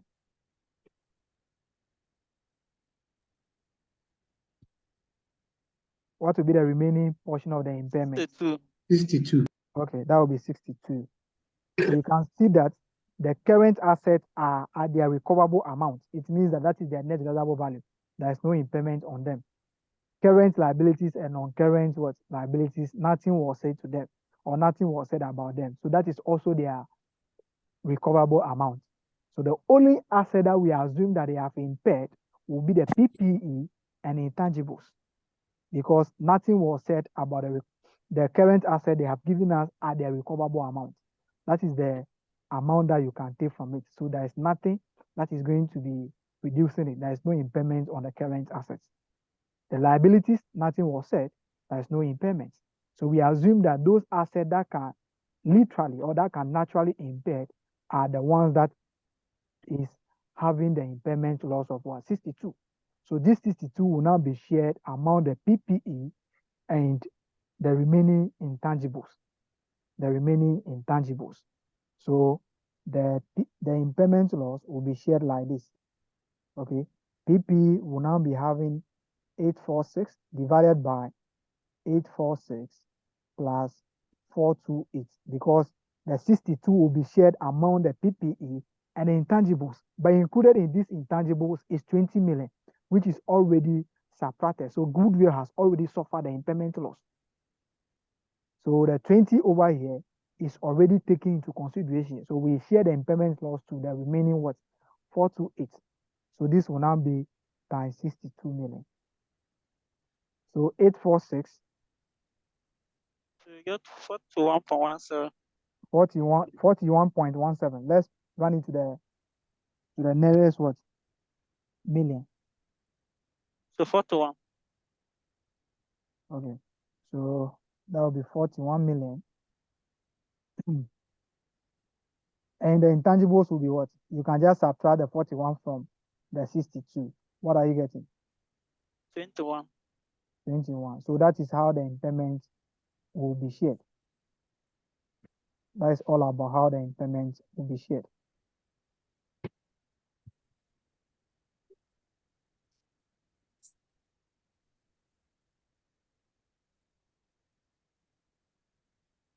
Okay.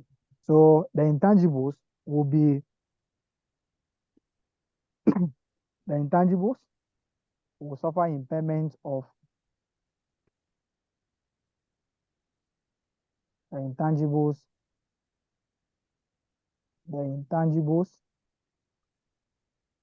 will suffer impairment loss of 62 minus 41. That will be 21 million. So after this, you can now show your assets now. You can now show your assets after the impairment. So assets after the impairment will be the PPE. The PPE will be 846 minus 41. That is the impairment. Intangibles will be 428 minus 21. Then your current assets will still be at the same value. Your current liabilities will still be at the same value. So 584. Your non-current liabilities will be at the same value, which is 322. Your current liabilities will still be at the same value, which is 254. So if you do everything, you have to get a value, the recoverable amount, which is the 0222. So this will give you 805, and this will give you 407. So after the impairment, this will now be your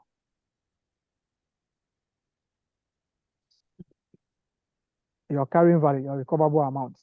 Okay, they say you should recommend how this particular transaction should be accounted for. So first, since the company is paying higher than the net realizable value or the identifiable net asset of the subsidiary, the identifiable net asset of the subsidiary was 1,230, but the company paid 1,250. They are paying 20 million in excess. That 20 million is a goodwill. So the company has to recognize a goodwill and add it to the what? To the net asset of the subsidiary at the date of the classification. There was a revaluation gain of 10 million, which will be taken to other components of what? Equity or other comprehensive income. How do you get that revaluation gain? It is a 340 minus the carrying value, which is 330. Okay. What will happen again? The company has to recognize an impairment loss of 82 in relation to the what? To the disposable good, because the carrying value is higher than the net realizable value by 82. But how would this 82 be shared? Goodwill will take 20 million. PPE will take what? 41 million. And intangibles will take 21 million. We don't know the portion of the assets that is coming in with the revaluation gain. If not, we should have treated some of the 41 million as part of what? The other components of equity. or the other comprehensive income. But since we don't have access to that particular information, we assume that we don't know the portion of the asset that is coming with the revaluation gain. Or someone can also determine that it is the 340. The PP is 340. Out of how many? Out of how much? 846. So the impairment is 41 million. So you can determine the impairment that the PP, which is having a revaluation surplus, will be getting. Then you now take it to other comprehensive income to cancel the 10 million gain. Because if the asset is carried at a revaluation model, any impairment loss will be treated as a revaluation loss. But since we don't have access to that particular information, you can end it here without determining the portion that will go to the other comprehensive income to net the initial revaluation surplus. So this is how we do about the disposable group. You determine the carrying value at the date of the classification. Then you determine whether it's an impairment loss or anything. The impairment loss will be shared as if it will be shared in the manner that we share impairment loss to a cash generating unit. All right. So this is all about the non-current asset head for some. If you have any question, you can ask before I'll move on to IS 37. Please, can you go over? back to the previous Please, page can you so go that over the comments? Can I go over what? The comments. Yes, I'll go over the comments if I'm feeling well, but today I'm not feeling well. So maybe you have to watch the recording and next page back, sir.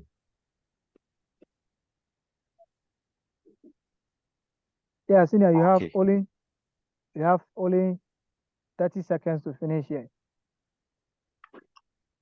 So you have spent 15 seconds already.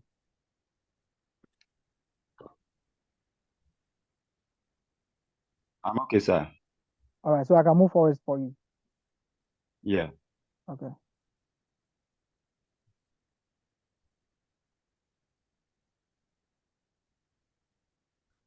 Papa Likon, or he's not here today.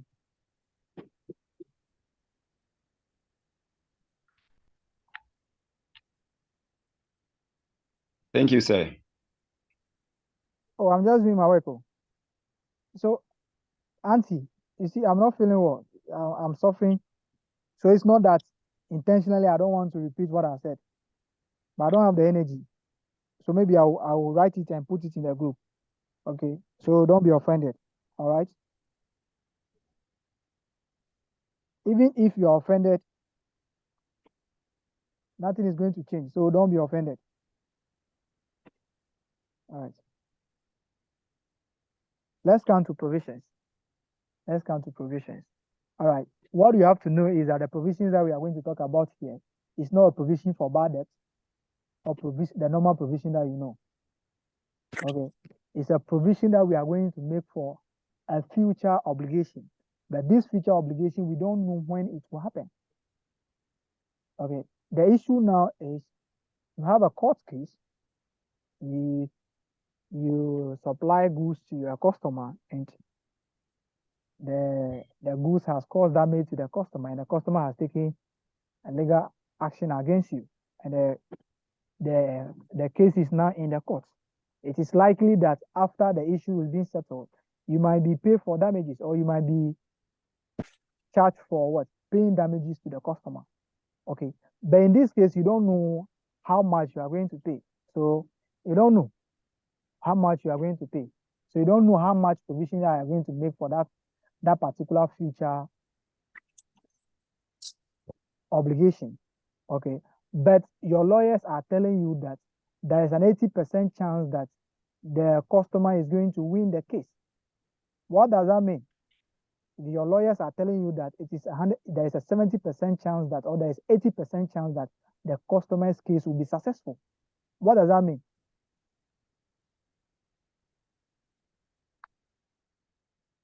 It means you are liable to pay damages. Yes, you are going to be losing the case, isn't it? All right. And the lawyers are saying that if that happens, you are going to pay 4 million. So what do? You have an obligation to pay 4 million after the what? The case is settled. So what do? Yeah. you make provision for that particular future what obligation.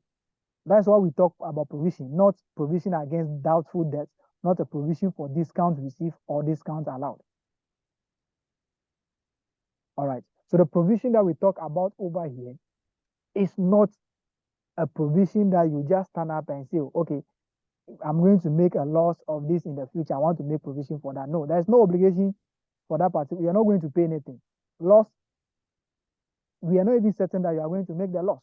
It can happen that at that time you are going to make profit. There's no obligation for you to pay or do anything. So we don't make provision for losses. But here is the case. There is a legislation that any company that is in the manufacturing of fertilizers, the company should provide each workers protective what equipment, and the company fails to do so. And during the course of the work, one of the employees got injured, and he has taken the matter far. And the issue now is in the court. And you are going to to be losing, because it's an obligation. There's a legal obligation that you should provide protective equipment to your employees, and your employees got injured doing your normal work. So you have to pay for the damages, any medical bills, and those kind of things. So in this case, although the court is here to declare whether you should pay or not, because although the court is here to declare whether you should pay or not, but it is likely, it is highly probable that you are going to pay for that, because there is an obligation which is legal that every company that produces or that manufactures fertilizer should provide equipment, protective equipment to its workers, and you fail to do so. So you are going to pay, whether the court has decided whether you pay or not, but you are going to pay. So you have to make provision for that. That is what we are saying, provision. An obligation for the company to send a cash flow. That's what we are talking about. We are making the provision that we are talking about over here is a liability, not a contra asset. Provision for discounts allowed and provision for doubtful debt are contra assets. We are talking about provision as a liability. You have the obligation to make that particular provision. You have the obligation to make that payment in the future. Okay, there is no legal obligation, but it is part of the company's policy. It is part of the company's policy to pay annual bonuses to the employees. So at the start of the year, the company has to make a provision for that annual bonus payment. Why? Because it can be traced that the company has been doing this over the years. So it's part of their policy.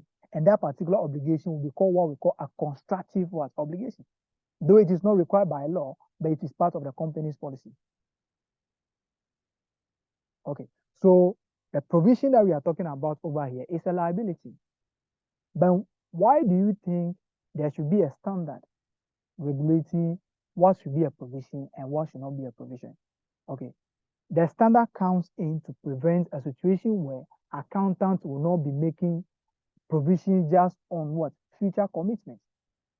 They will not be making provisions on mere commitments, because we are going to incur a repair cost on our plants in the next 5 years. So we have to make provision for that. No. You can avoid that repairs by selling the plant. You can avoid the repairs by selling off the plant before the 5 years. So there's no provision, because the obligation must be there, the law says this and this, but you can avoid it by selling the plant. So the provision that we talk about over here is not a contra asset. It's not provision for doubtful debts, provision for discount allowed. You cannot buy a degree form, and say that you are going to make provision for for the school fees. You haven't been picked. How sure are you that you'll be picked? No. In accounting terms, you should not make provision for that particular school fees, because there is no obligation. You haven't been picked, and you are not asked to pay admission fee. But if you can tell us that anytime you purchase a form of this sort, at the end of the day, you will be picked. So we can trace your past experiences. You can make reference to your past experiences and say that this is why you are making the provision. So although there will not be any legal obligation to do so, but you can justify your provision by past experience. By past experience. So the provision that we are talking about over here is a liability. And you can only make the provision when there are 2 or 3 obligations to do so. You can make provision when these 3 conditions are being met. But what do we call the provision then? What do we define this provision? This provision is a liability of an of uncertain timing or an amount, or is a provision of a sentence. It's a provision of uncertain timing or amount. This one, you don't know when it will happen. The court case, you don't know when it will happen, but there's an obligation to do so. So you are making provision for that. Whenever it happens, you pay. So when you are going to pay the amount might not be what certain. You might not know, especially the court case. You don't know. So the liability, the provision that we are talking about is a liability, not a contra asset. When do you make provision? You can only make provision when there is an obligation to do so. And this obligation can be a legal obligation, which is being required by the law or required by the contract that you have signed with someone. So something that is required by the law or required by a contract. That's okay. You have entered into a contract and the contract states that you are going to repair any goods that are returned by the customer. And it is likely the customer is going to return 5% of the goods sold. So you have to make provision for repairs on that particular 5% of the goods. Or the law says that you should buy protective equipment for your employees and you fail to do so and something happened. You are going to pay for the damages. So you have to make provision. If there is no legal, it can be a constructive obligation where it is part of the company's policy to do that. The company has been paying end of year bonuses to the employees. So it means that they can make provision for that payment for the year because it can be traced that the company has been doing this over the years. So that is why we are making the provision. What is triggering the provision? Can be a past experience, which is a constructive obligation, or it can be a legal obligation. The law is asking the company to do so. Okay. If there is an obligation, the question is it probable that we are going to pay a certain amount of it? Is it probable that there will be an outflow of economic resources? If yes, then we are going to pay. It means that the obligation is something that we are going to pay something for. There can be an obligation, but it will not be in monetary terms. We are not going to pay anything. Since we are not going to pay anything for it, we are not going to make provision. Just like a court case, but the lawyers are not willing to tell you how much you are going to pay and how the court case will go. It means that you don't know how much you are going to pay. So you are not going to make provision for any amount. So if it is probable that there will be an outflow of economic resources to settle the obligation, then you can make provision. Can you measure the amount reliably? What is the amount that you are going to pay? Or we are going to pay 5 million as the obligation. So the cost can be measured reliably. Then you can make provision. If one of these conditions are not met, don't make provision. If it is probable that future benefits or future resources will be sent out of the company to settle the obligation, but the cost cannot be determined, what amount are you going to put in the financial statement as provision? None. You cannot put anything there. So all of these obligations must be met before we make provision. Before we make provision. So let's pick the example there. Let's pick some examples there. Okay, let's pick tutorial question 1. Let's pick tutorial question 1. Let's pick the tutorial question 1 there. Not the tutorial questions itself. After the reliable estimate, just the illustration there. Let's pick that.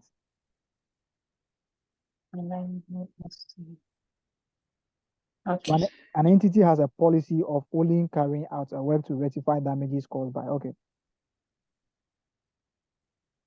Okay. An entity has a policy of only carrying out work to rectify damage caused to the environment when it is required by local law to do so. For several years, the entity has been operating an oil right that causes such damage in a country that did not have legislation in place requiring any rectification. A new government has now been elected in that country, and at the reporting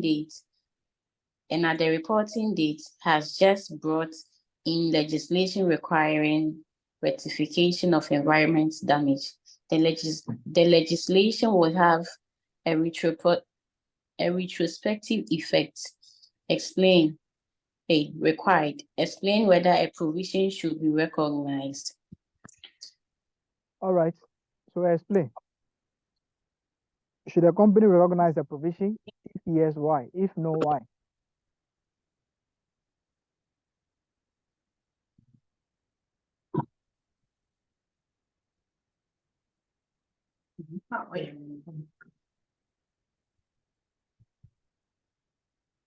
Should a company recognize the provision? Yes.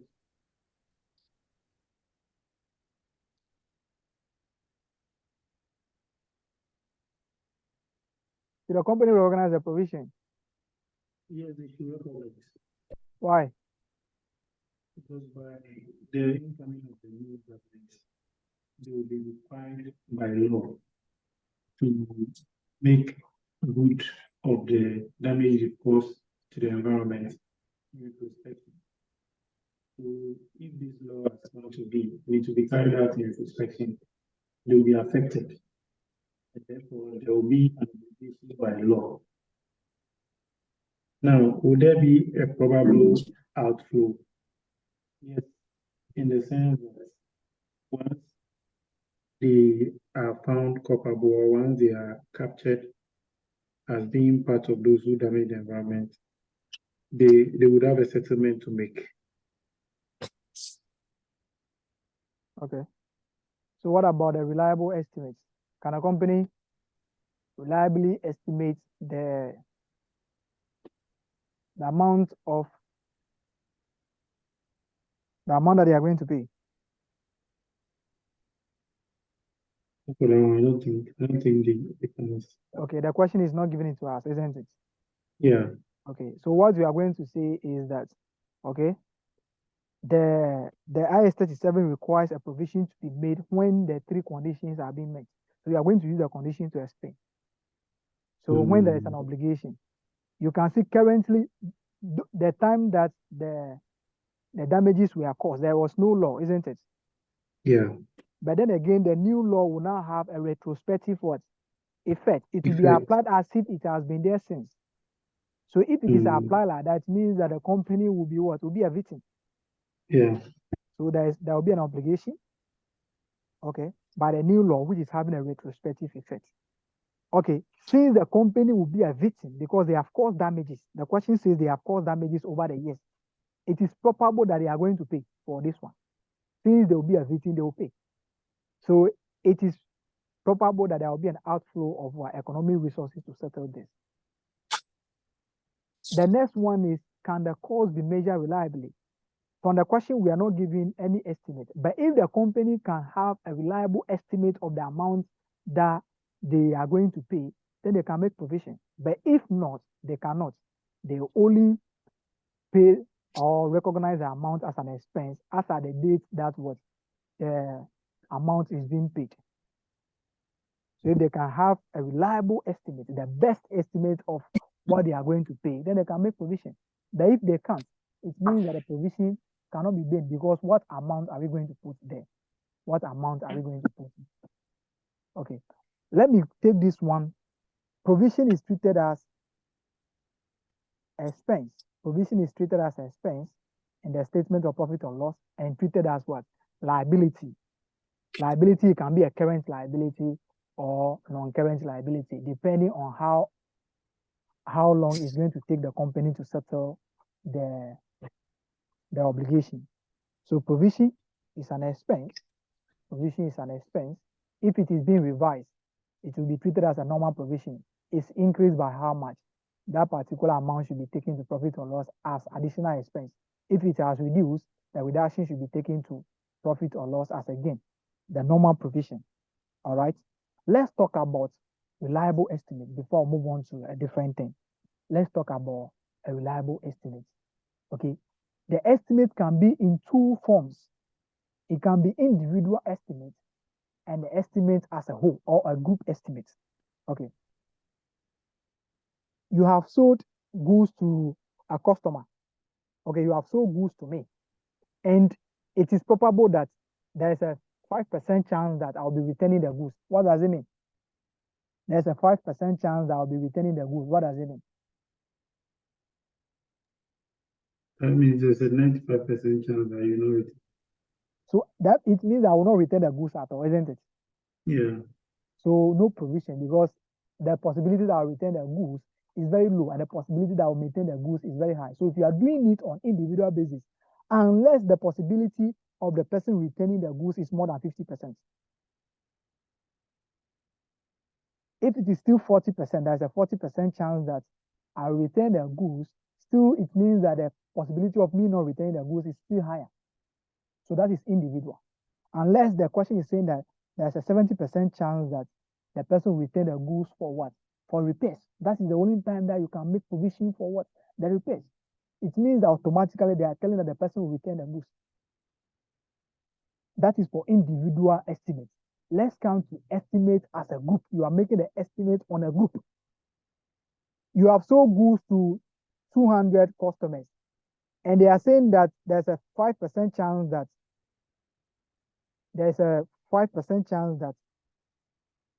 some of the customers will return the goods for what? For repairs.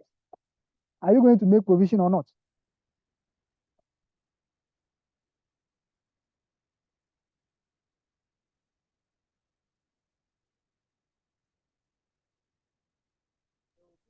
Are you going to make provision? Yes, sir. Why are we going to make the provision?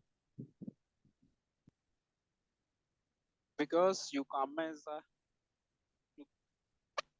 it can be measured. Okay. Okay. Yeah, Nick, why do you think we should make provision in that regard, Nick? I think they should make provision because of the volume, because 5% of 200 people will be significant than 5% of one person, just like the case where we had 95 and 5%. Yeah. Over here, it's still 95 and 5%, but the number is more. Yeah. So it will be significant if they come or if they return the item. Hence, we have to make provision. Exactly. So the number, though it is 5% or 2%, still it will be material. The cost that you are going to incur will still be a material. Or it means that those 5% people will still come. If they come, we have to do the repairs for them. But this one individually, it means that you will not come at all, you will not come back at all. So if they are saying 5%, it means that those 5% people will bring the things for repairs, and we are going to repair it. So we have to make the provision. But one person that you are saying that there is a 5% chance means that the person will not return it at all. It means that you are not going to do repairs. But for this one, those 5% will bring it and we do the repairs for them. So if you are doing the estimate as a whole, even if it is 0.5%, you will still make provision. Because those 0.5 people will still bring it, will bring the goods back for repairs. Now, if it is individually, unless it is 70% chance that they will return it, it means that they will bring it. Okay, so if you are doing the estimate, consider is it on individual basis or it is on total basis. If it is on total basis, no matter the percentage, still make provision because those people will actually return the goods. Those people will actually return the goods. Let's look at maybe question 2. Yes, let's look at question 2. Now we now move on to specific applications.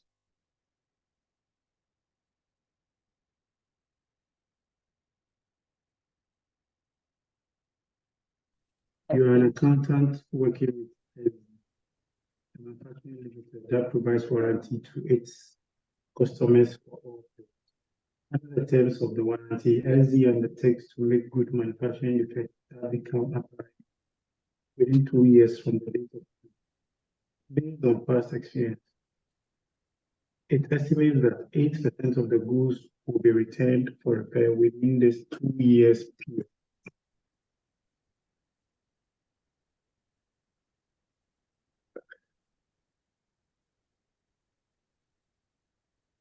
A new managing director has recently been appointed and he has asked you to explain to him why there is an expense in the statement of profit or loss relating to warranty claims that have not yet been received. Required. Prepare a briefing note for the managing director explaining why reference to the recognition criteria of IS 37. With reference to the recognition criteria of IS 37. Why an expense is required for future potential warranty repairs.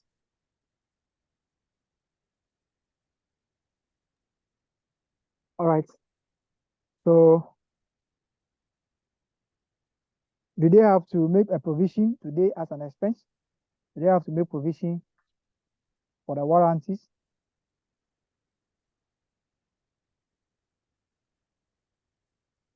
Prepare a briefing note. How will the note be prepared and what will be contained in the note?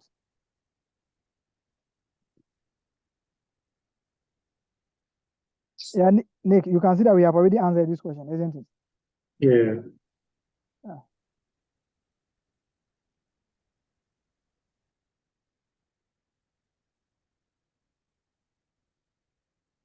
So I'll mention someone's name and the person will answer the question for us. Auntie Eunice.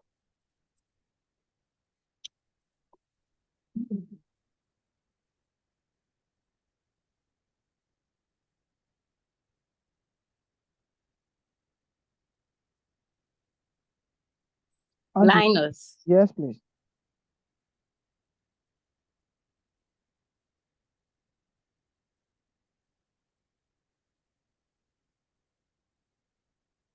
I've responded, so I'm waiting. but you said you've already answered this question. Yes, but I've forgotten the answer, so I want you to give me the answer. Hey, I wasn't following during when the person was saying the answer. So based on your own understanding, do you think they should make provision? And why? I think they should make provision because per the recognition criteria, there is an obligation, which is not legal but constructive, because this is the company's own, I'll say policy, for lack of a better word. This is the company's own policy. So this is a constructive obligation. And then secondly, there is a probability within the 2-year frame that they would have to make good defected products. And then thirdly, the criteria, they should be able to give a reliable estimate. And since they are having an estimate of 8%, the 8% corresponds to a figure. Okay. So the criteria, according to IS 37, yes, they should make a provision. Okay. So 8% of the goods will be returned, isn't it? That is based on their experience. The 8% of the goods will be returned. It means that the 8% of the goods sold will actually be returned because we are doing the estimate on total basis. Okay. So if the goods will be returned, it means that they will sell. So as soon as you sell, you have an obligation for a future what? Repairs. As soon as you sell, you are going to have an obligation for future what? Repairs. Because as soon as you sell, some of the goods will be declared what? Defective, which will be equivalent to 8%. So as soon as the sale is done, there's an obligation for the 8%. And the 8% of the goods will be returned. They will actually be returned back for what? For repairs. So what will be the cost that we are going to incur on that particular 8%? We find the 8% of the total selling price. That will be the same as the warranty claims or the repairs cost, if we are not given how we can determine the repairs cost. And the company is going to what? Spend money to buy maybe the things that they are going to use to repair. So there will be an outflow of economic resources. So you can answer this question by stating the condition and also explain them one by one from the question. But sometimes the estimate that you are going to make can be the present value of the future payments. So if you are going to pay the 8% in 2 years' time, you have to make provision for the present value of that particular amount, because the amount will be paid in 2 years' time. So you have to discount it. The question sometimes can give you a discount factor. So you discount the future payment to today's term, and every year you increase it or you unwind it by the discount factor. Let's count to specific applications. The first one is what we call future operating losses. Okay. We can't make provision for losses because we are here to what? To incur the losses. We can't make provision for losses. Losses does not meet the definition of what? A liability. So we don't make provision for future operating losses. So when a question says that a company is estimating to make a loss of this no. There is no obligation to make a loss. There is no possibility that we are going to settle someone with an amount. Even if we can measure the loss that we are going to make, we don't have an obligation. And we are not going to, there will not be any outflow of economic resources to settle that particular amount. So we don't make provision for losses because they don't meet the definition of what? A liability. We say that provision is a liability. Provision is a liability. We also call something onerous contract. What is an onerous contract? It's a contract in which the additional cost of fulfilling the contract exceeds the benefit that the company will be getting from the contract. That's what we call onerous contracts. The cost of completing the contract or fulfilling the contract exceeds the benefits that the company is going to get from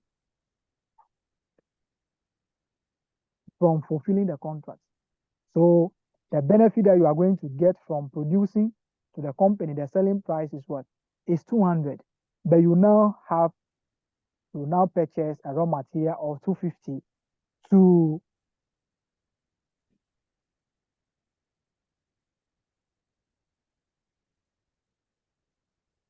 a minute. Hello? Yes, please. I'm good at you. Yeah.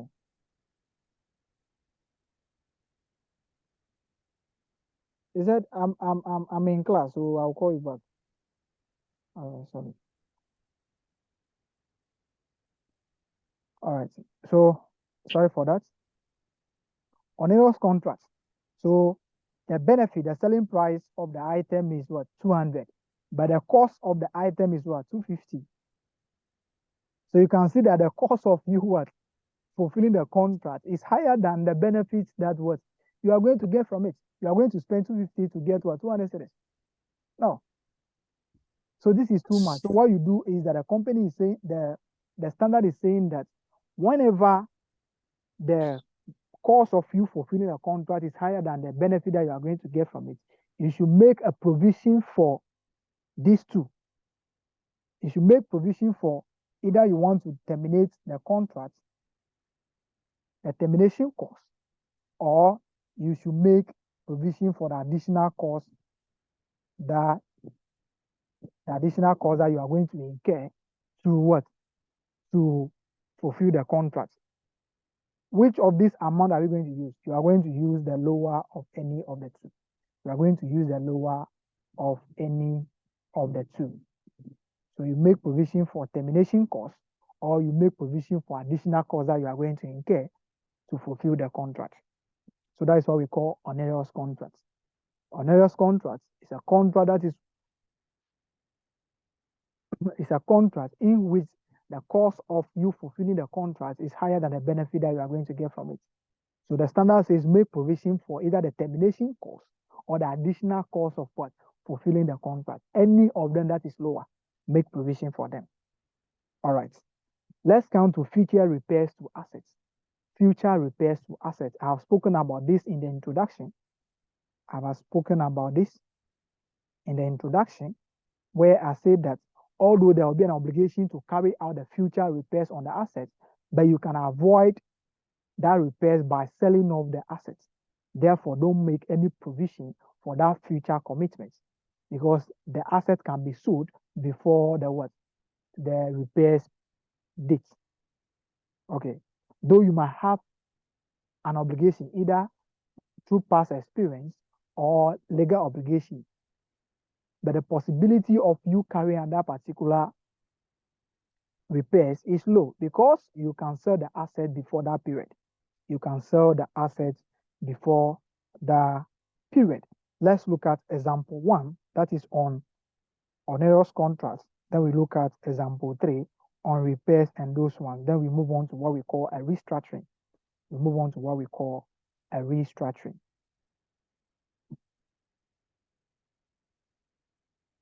All right. Tafo Limited, Auntie Eunice.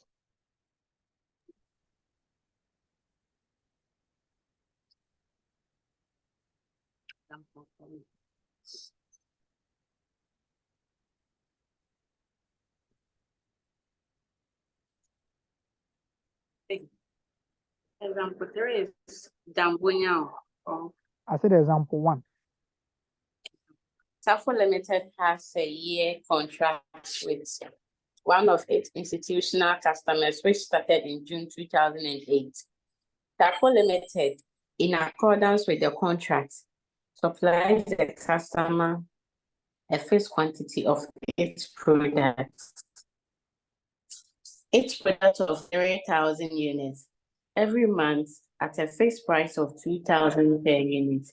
Tafo Limited, since June 2008, has been supplying the fixed quantity of each product as per the contract.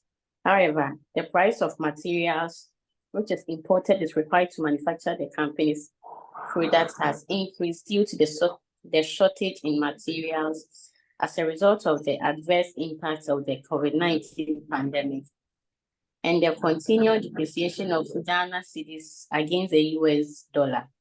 The current material cost per unit is estimated at 210 per unit, and the conversion cost is also estimated at 5 cedis per unit.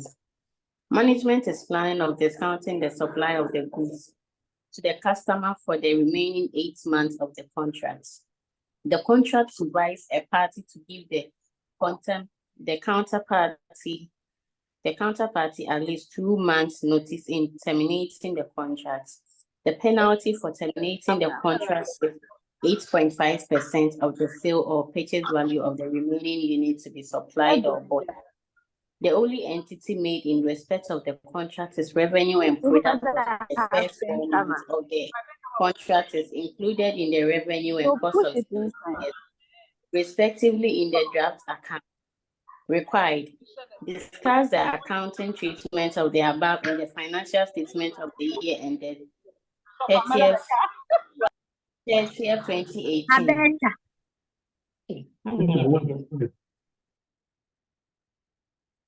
Yeah, let's Auntie Eunice, continue. That's all. That's all. So what type of this one is this? This is what?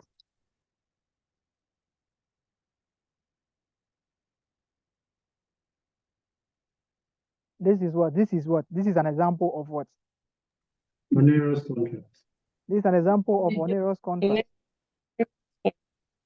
So we make the provision for the lower of the additional cost or the termination amounts. So let's come here. The company has entered into a 1-year contract which started in June 2008. Tafo Limited, in accordance with the contract, supply the customer a fixed quantity of each product of 3,000 units every month at a fixed price of what? 200 Ghana cedis per unit. Tafo Limited since June 2008 has been supplying the fixed quantity of each product as per the contract. However, the price of the material required to manufacture the company's products has increased due to the shortage in material as a result of the adverse impact of the COVID-19 pandemic and the continued depreciation of the Ghana cedi against the US dollar.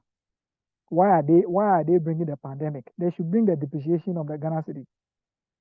The current material cost per unit is estimated as 210 per unit, and the conversion cost is what also at what 5 cedi per unit. Management is planning of discontinuing the supply of the goods to the supplier for the remaining 8 months of the contract. The contract provides a party to give the counterparty at least 2 months notice in terminating the contract.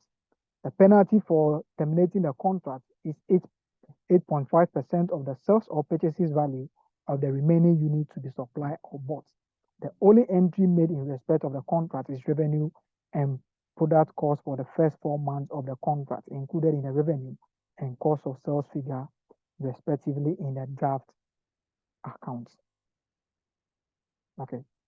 Discuss the accounting treatment of the above in the financial statement for the year ended 30/2008.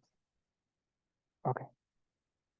So the question now is, this is onerous contract and the company should make a provision for the lower of the termination cost or the additional cost of fulfilling the contract. Let's come to the additional cost. What is the additional cost of fulfilling the contract? 150 per unit. What is the additional cost of fulfilling the contract? 15 cedis per unit. That will be 15 cedis per unit. Okay. 15 cedis per unit. So additional cost is 15 cedis per unit. So the company will incur, the selling price is 200 cedis, and the company will be spending 15 Ghana cedis. 210 for raw material, conversion cost is 5. So before they can sell, they are going to incur additional cost of 10 cedis on raw material and 5 costs on labor and other direct variable costs or variable overheads. The additional cost is 15 cedi per unit. But the question is, they have to produce this for what? 8 months. So let's know the cost for the 8 months. It will be 3,000, which is a fixed amount for every year, times the remaining 8 months, times the 15 cedis. Am I correct with that?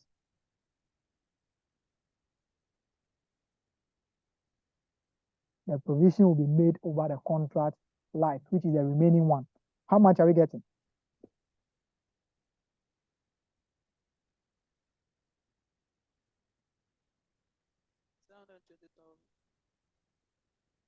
I can't hear you. One.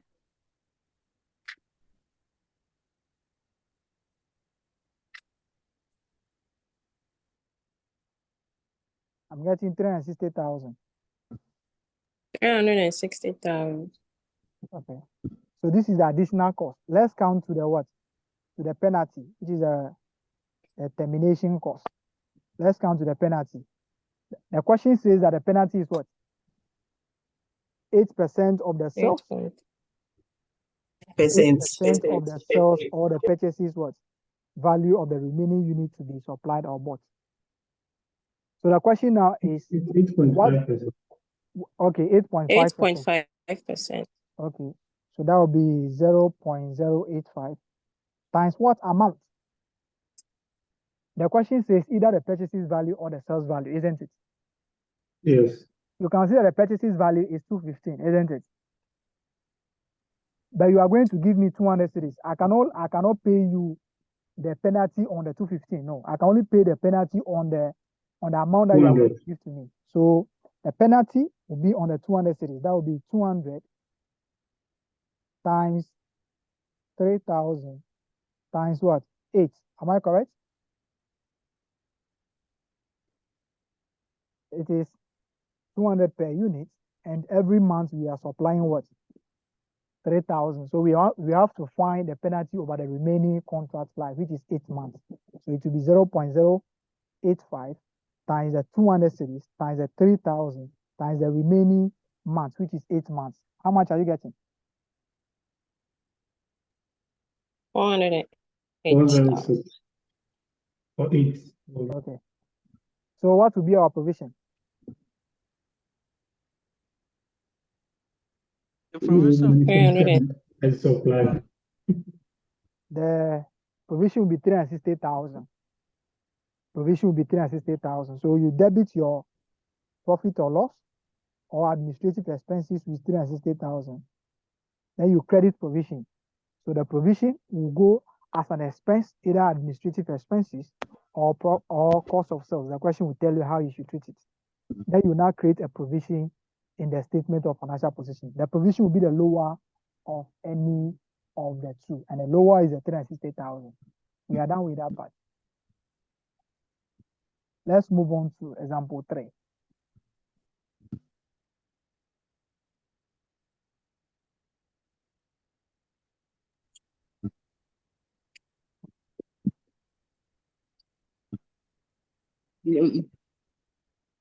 Dambonios is a company that owns several shops and which has a year end of 31st December 2021.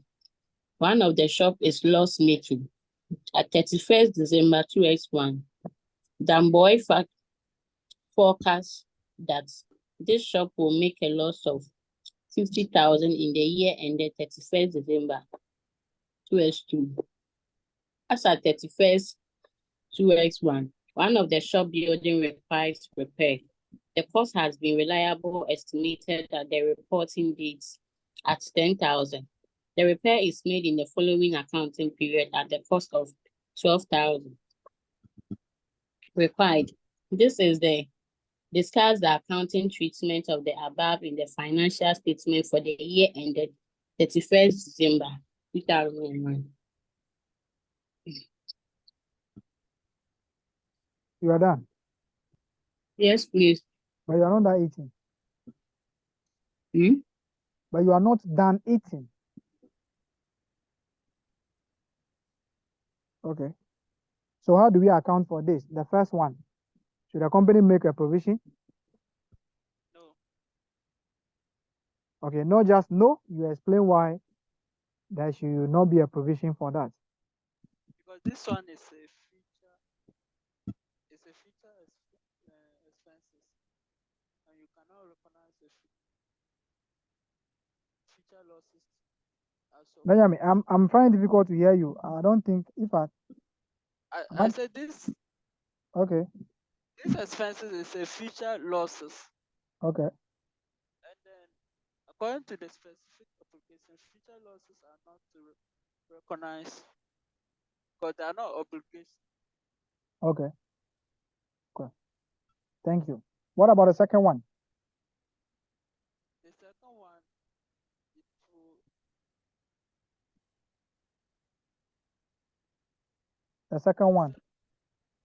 the second one will be accounted for. Are we going to make provision for the second one? Yes, Yes. Why? because in the previous years, the provision of 10,000 was made as being cost for the repair. But No then provision was made. That was an estimate of the amount that the company. estimate. Oh, okay. They said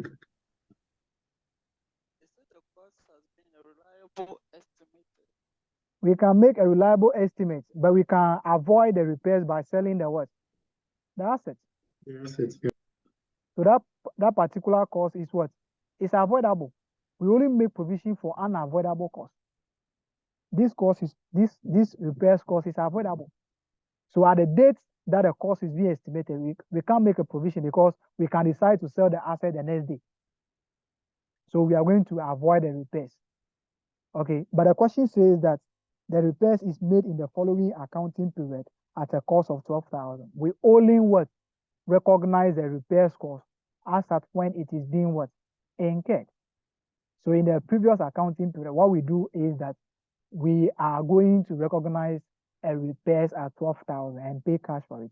So we only recognize the repairs as at when it is being incurred, but you don't make provision for the future repairs because it can be avoided. It can be avoided. Don't say that that is event after reporting date. The question says that this has been made in the subsequent year. So it was made during the full year. So no repair should be made at 31 December 2x1. Repair costs will be recognized as at when it is being incurred. Let's move on to what we call a restructuring. Restructuring. So a company may decide to close down its division, or a company may decide to carry out an activity that is going to reduce its labor force. That is going to reduce its labor force. If the company undertakes a plan like that, it is likely that some of the employees will be made redundant and the company is going to pay them a redundancy fee. It's going to pay them off. So if you are going to make the plan, if you are going to carry out the restructuring will come with certain costs that are specifically pertaining to what? The restructuring. The first one will be the redundancy cost. You are going to pay the redundancy cost to the employees because you are doing the restructuring. So you have to make a provision for that particular cost as at the day that you are planning to do the restructuring. But you can't just make a provision for that particular redundancy cost or any other cost that you are going to incur, which is directly attributable to the restructuring. If you are going to make the restructuring, are you committed to the plan to carry out the restructuring? If you are committed to the plan, it means that, yes, this staff is going to be made what, or they are going to be laid off because the company is committed to the plan to implement the restructuring. Has the plan been committed to those who are affected? Or has the plan been approved by management? Has it been communicated to those who are affected? You may have the plan, but you are not committed to do it. And people who are operating in that particular division, they are not aware. If that happens, it means that the company is not going to carry out the restructuring anytime soon. So we can't make provision for any cost that will be relating to the restructuring. But if you are committed, you have communicated the plan to the people, it means that anytime soon, the company will be carrying out the restructuring or the restructuring is possible. But if the division is still operating, people are still there, the division is still operating, the company does not have any plan, the company is just using more to say it. The people that are operating there are not aware. It means that the restructuring will not be what? Undertaken soon. So no provision. But if the company has a plan, a committed plan, a formal plan, and the restructuring has been committed to the people, sometimes the company might not what? Inform the people. The company might start implementing the plan. So as soon as they start implementing the plan, any cost that they are going to incur in the future, they have to make provision because they have started implementing the plan already. But the plan was not committed, they are not committed to the plan was not communicated to those who are affected, and the company does not, or the company didn't start implementing the plan, no provision should be made for the redundancy cost because the restructuring will not be undertaken soon, or the company is not even ready to undertake the restructuring. Okay, so the restructuring, we can only make provision when the company has a detailed plan or a formal plan, or is committed to implementing the plan, or has communicated to the plan to those who will be affected, or has been approved by management. Everything to show that the company is actually going to carry out the restructuring, maybe within 3 months or something. But if the plan is not committed, the division is still operating, it means that the company will not carry out the restructuring. So any cost that is associated with the restructuring should not be what? Should not be recognized as a provision. Okay.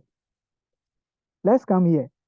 Cost specifically not allowed for provision when you are carrying a restructuring. There are certain costs that are not allowed to be recognized as a provision. They should be expensed as at when they are being what? Incurred. The first one is retraining costs or relocation costs of our existing staff. It's just like you are transferring the staff to other divisions. Even if the restructuring was not done, you will still do the transfer. So the transfer will be seen as a normal activity of the company. So retraining or relocation costs will be seen as a normal cost or a normal cost that the company will incur if the restructuring is not done. If the restructuring is not done, the company can still transfer the employees from one division to another.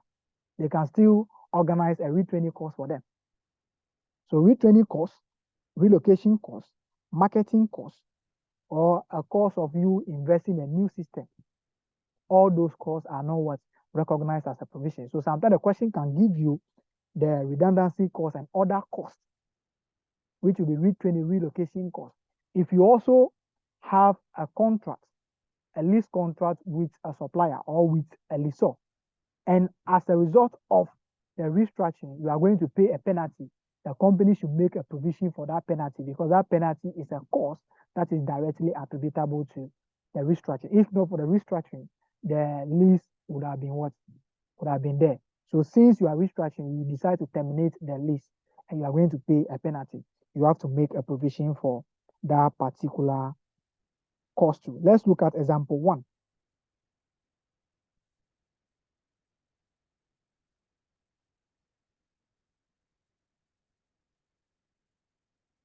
Let's look at example 1 under the restructuring.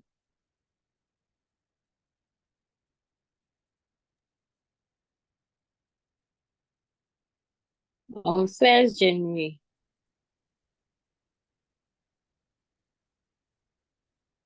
On 1st On June. 1st January 2. On Okay. 14th. On 14th June, yeah. Then please, someone can read. 14th June 2002, a decision is made by the board of directors of KCM to close down a division, and a detailed plan is drawn up. At the year end of 30th June 2002, no announcement has been made in respect of the closure, and no steps have been taken to implement the decision. The expected cost of closing the division are 750,000 cedis. Should a provision be made for the expected cost of closing the division? Yes, the question is not for me. It's for the one who is reading. Okay, so it's no. A provision should not be made. This is because provision can only be made when the entity has drawn a detailed plan and has raised a valid expectation by way of starting implementation or announcing it. So here there is a plan, but it has not started implementation nor announced to the affected parties. My suggestion. Yeah, that is it. It is likely that the restructuring will not be undertaken at all. So,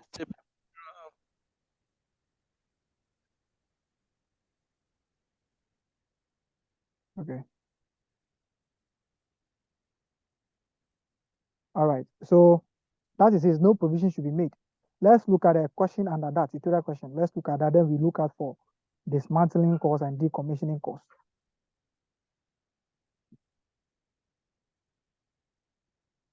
Let's look at the tutorial question there.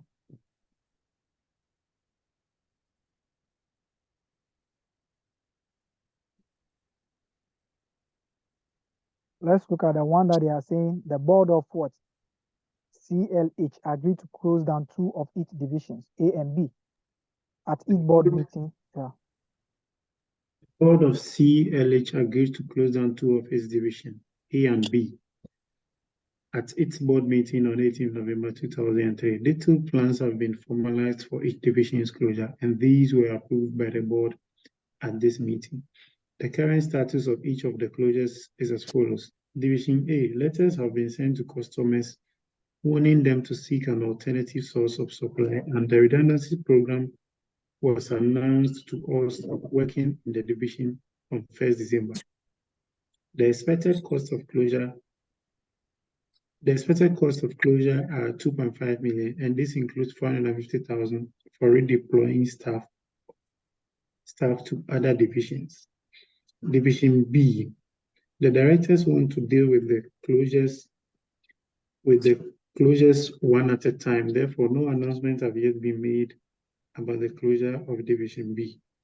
The directors are keen to minimize the effect that the closures will have on staff working in other divisions, and have therefore decided to keep this closure quiet for the moment. The expected cost of closure is 1.5 million. All staff are likely to be made redundant, and therefore no redeployment costs are included in this estimate. Required. You have been asked to prepare a memo for the board of directors, briefly explaining the appropriate accounting treatment of the above decisions in the financial statement of CLH for the year ended 31st December 2003. All right, so you should write a memo. The memo is just like a report. Then you explain whether there should be a provision for the first division or second division, and also give your answer and also the amount that they should recognize. So let's come to the first one. Should they make a provision in respect of the division A, and at what cost?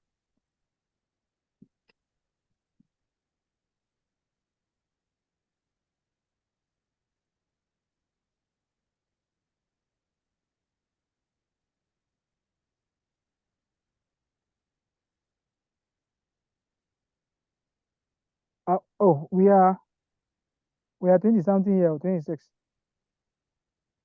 Okay, so yes, they should make a provision. Okay. And what should be the amount?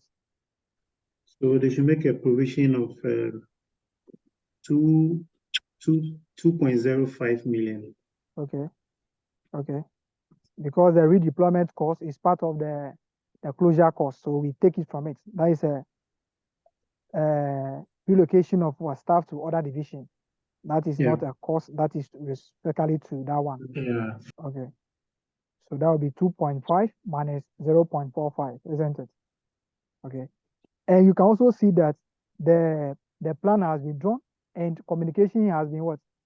Given to both the suppliers and the employees. It is likely the company will be what? Will be undertaking the restructuring very soon.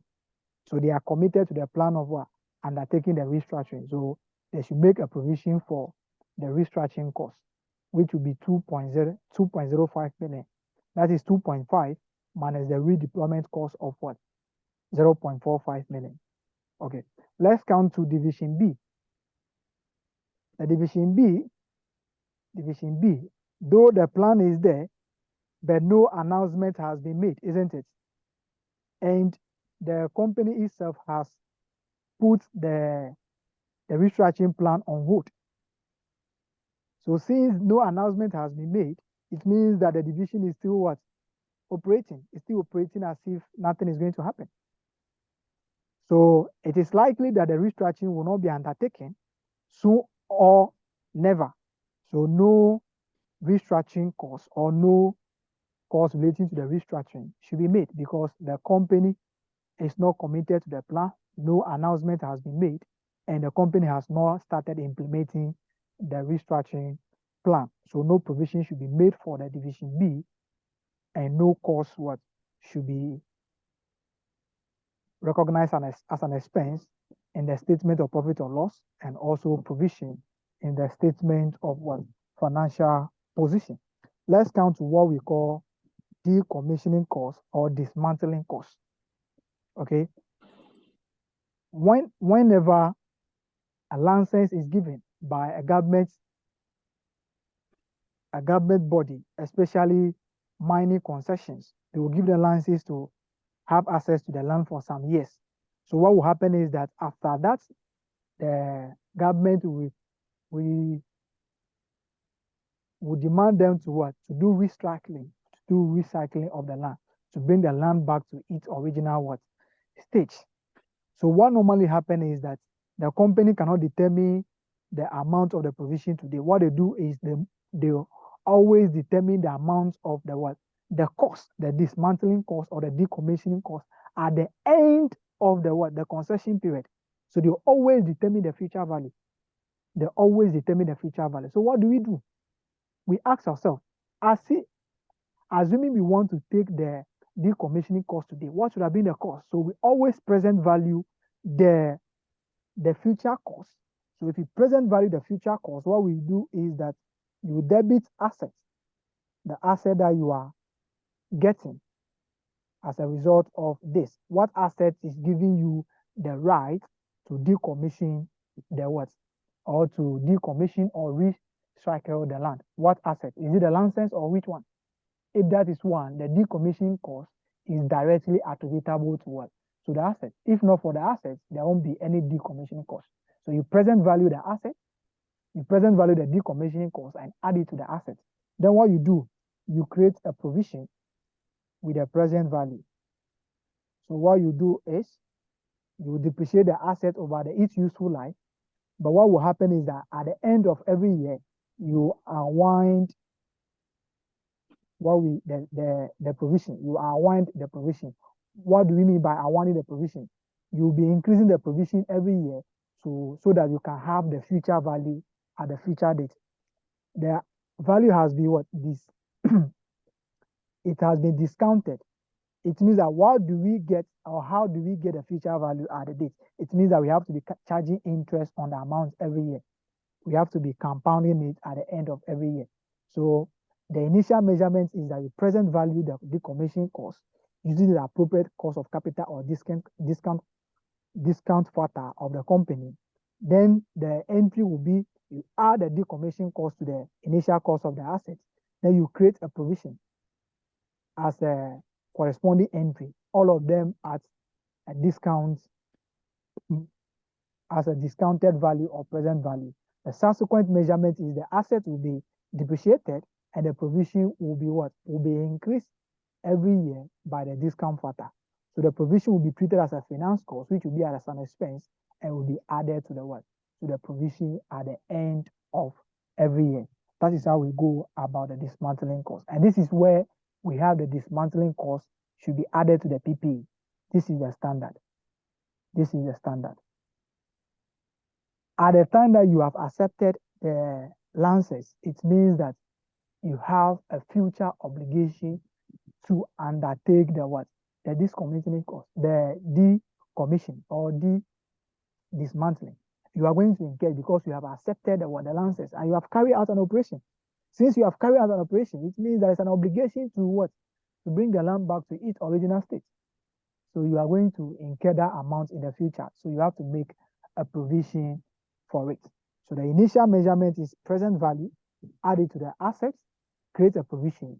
Subsequent measurements, depreciate the asset over the concession period or the useful life or the contract period. Then you what? You increase the discounts by the interest every year, which we call the finance cost. The interest will be added to the provision and to be treated as what?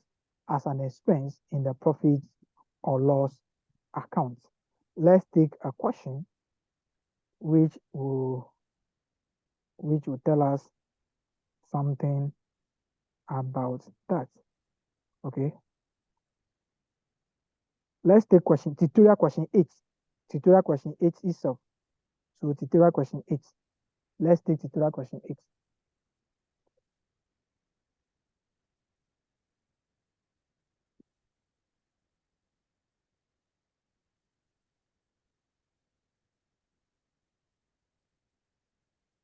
The question concerning ABC. Can someone see that? Tutorial question 8. The question concerning ABC. On January 2020, ABC PLC acquired a new mining license to export gold through surface mining technology at a cost of 360 million for the shift. One of the terms for the granting of the license is that ABC PLC will have to restore the land topography to an environmentally satisfactory condition in 3 years' time when the gold deposit would have been exhausted. The estimated cost of these on 31st December 2022 will be 100 million. The cost of capital applicable is 25% per annum. Required. In accordance with IAS 37 provisions, contingent liabilities and contingent assets, demonstrates how ABC PLC should account for the above information in its financial statements for the year ended 31st December 2020. Okay. So you can see that they have a license separately. What is the cost of the license? The cost of the license is 360 million. Okay. So the license is a separate item. So they are acquiring the license as 360 million. But in addition to this, they are going to what? Bring the land to what? Its original what? Stage, isn't it? So we have to find the decommissioning cost. What is the present value of the decommissioning cost? Okay, the future value is what? 100,000. Is 100 million. Is that correct? Yes, 100 million, sorry.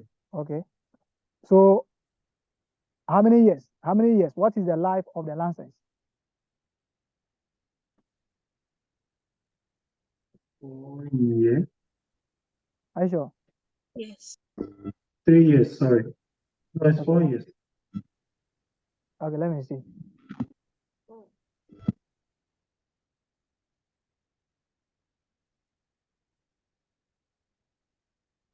Okay.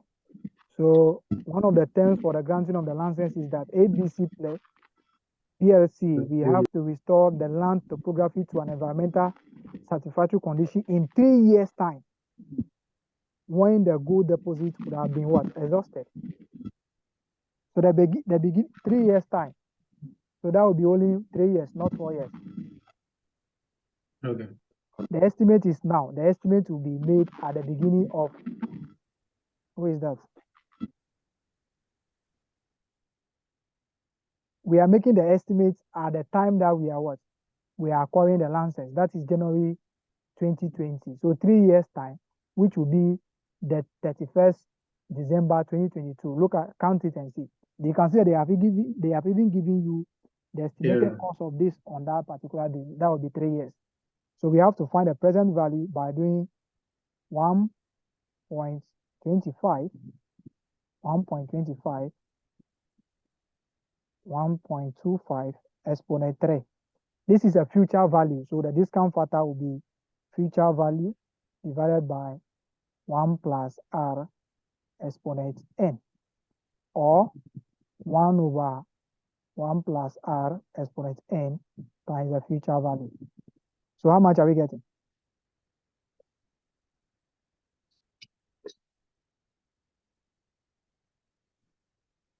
$51.2.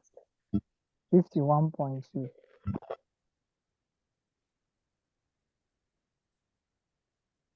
Someone should confirm.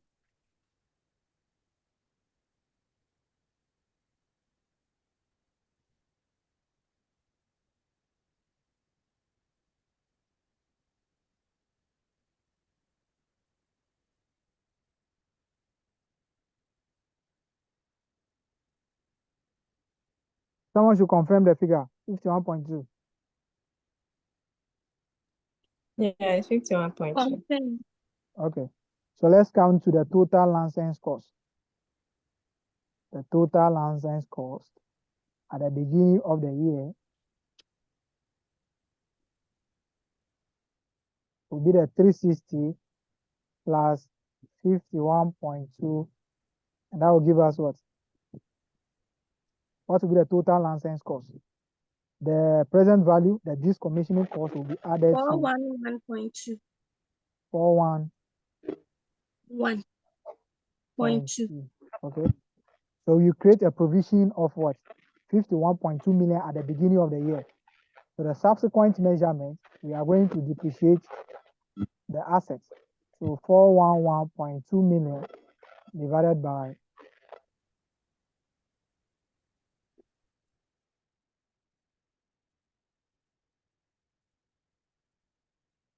divided by 3 years. So what will be the annual depreciation every year? 137.07. Okay, 137. 7. Okay, 137. 0.07. Okay, 137.1.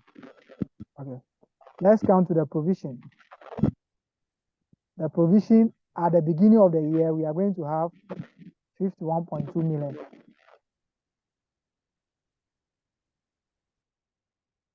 So that will be the provision at the beginning. But at the year end, subsequent measurement, what we do is that we try to what? Increase it by the finance cost. So it will be 25%, which is 0.25, 0.25 times 51.2 million. How much are we getting? 12.8. 12.8 million. So if you come to your statement of profit or loss, you are going to have a depreciation of 137.1 million. Then you have your finance cost, which is the interest, which is 12.8. If you come to your statement of financial position, you have your non-current asset, which is license. That will be 4.11, 411.2 million minus 137.1 million. Then you put a difference there. You count your non-current liability. So this will be non-current assets. Non-current liability, you have a provision of 51.2 plus 12.8.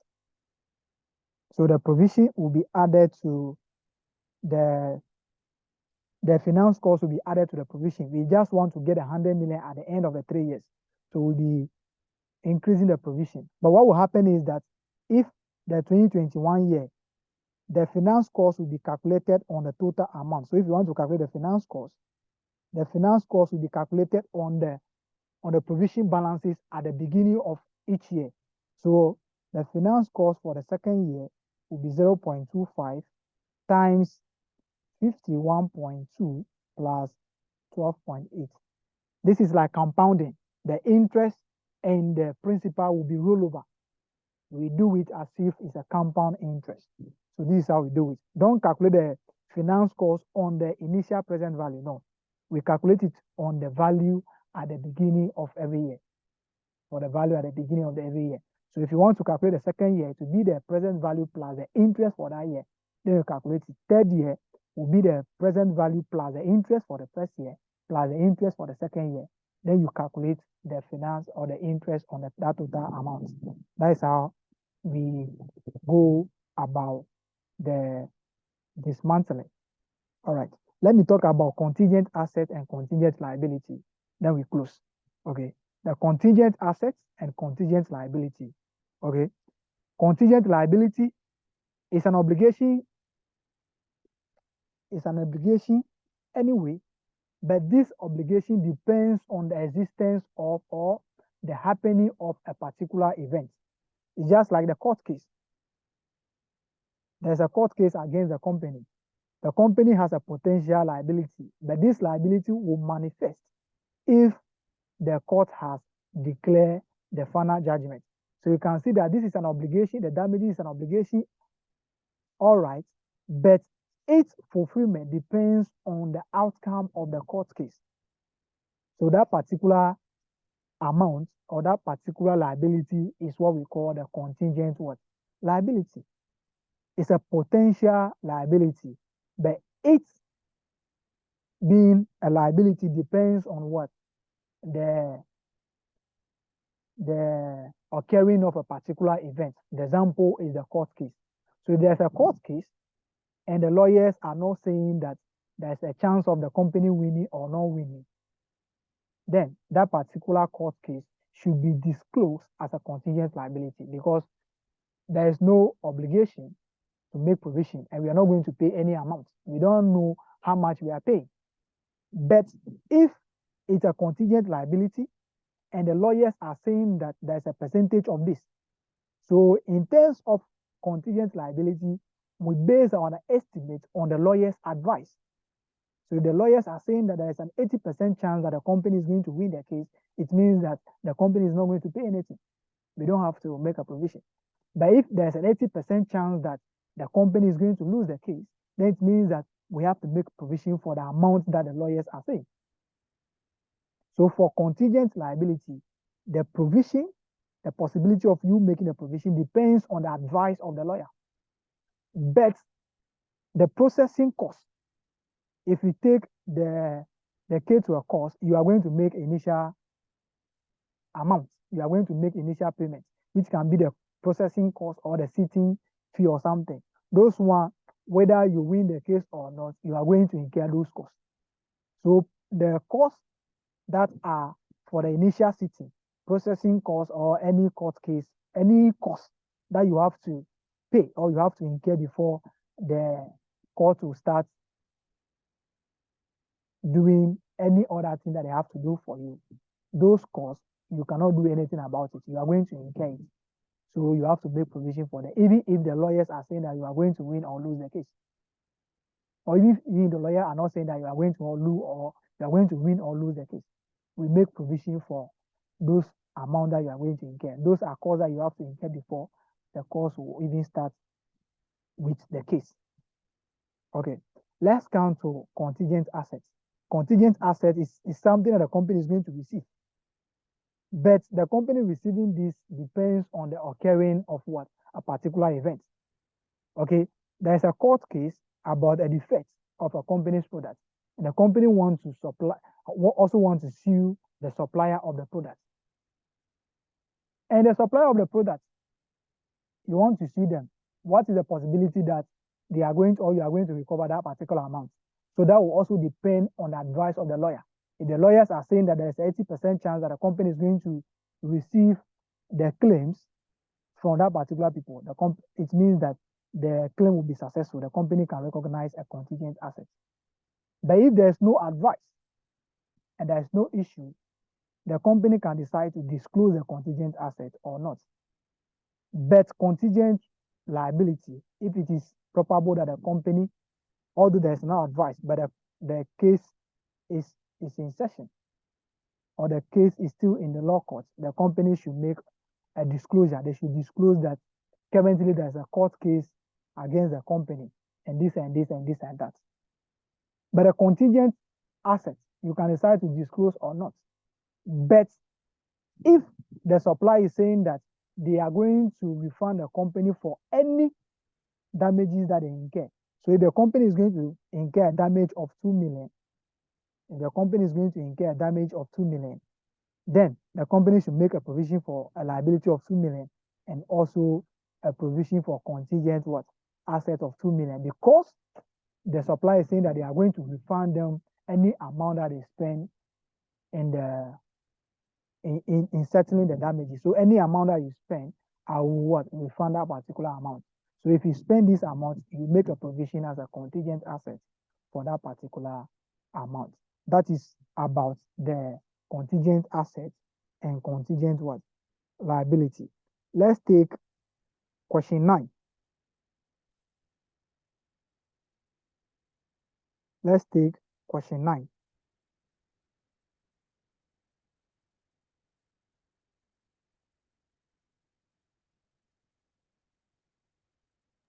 The company is being sued by a customer in respect of products supplied which the customer claims are faulty. The customer is suing for 240,000 plus damage. What costs are likely to go to 40,000? The company's lawyers have advised that there is an 80% chance that the case will be lost and that the full amount claimed by the customer will become payable against the company. The company is fully insured, and the lawyer has advised that the insurance policy covers the event and should be utilized. Required. Determine the amount that should be recognized as a provision and charged profit or loss, and determine the treatment of the insurance. Okay. So how much should be made as a provision? The first provision that we should make is for what? Is for the court cost, isn't it? Yes. The court cost is 40,000. Whether you like it or not, you pay it. So whether the case will be successful or not, you are going to pay that particular amount. So the first provision should be the court cost, which is the 40,000. But the damages that the company is going to pay, we have to use the lawyer's what estimate or advice. So let's count to the lawyer's estimate. The company lawyers has advised that there's an 80% chance that the case will be lost, and the full amount claimed by the customer will be what payable against the what the company. The company is fully insured, and the lawyer has advised that the insurance policy covers the event should be utilized. So what will be the provision that you are going to make for the contingent liability? What will be the total provision?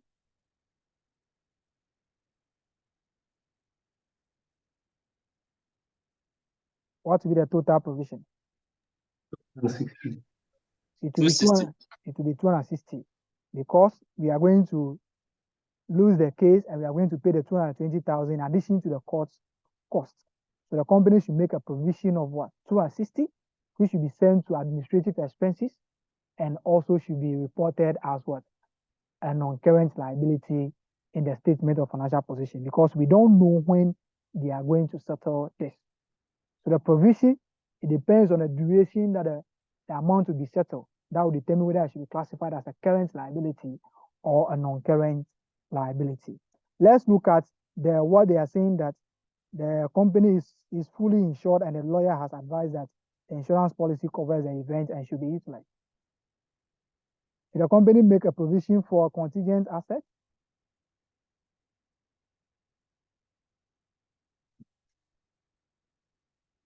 Should the company make a provision for a contingent asset? That will be the compensation from the insurance company. Should the company make provision for that? Yes. Yes. Hey, why are you saying that they should make provision? I'm telling you to utilize something. Utilize something doesn't mean if it will be successful for you. So the lawyers are not telling them whether the claim will be successful or not. But the lawyers are saying that there's an 80% chance that they are going to receive a claim from the insurance company. Then we can say that, okay, they are going to receive it. So they can make a provision for that. But they are just saying that they should utilize it. To what extent will it be a successful utilization? No. Okay, so Nick, we don't make provision for the contingent what? Assets. Because the possibility of it being successful is not what? It's not certain. We don't know. We don't know. All right. Let's take additional one question. Then we call it a day. Let's look at question 3.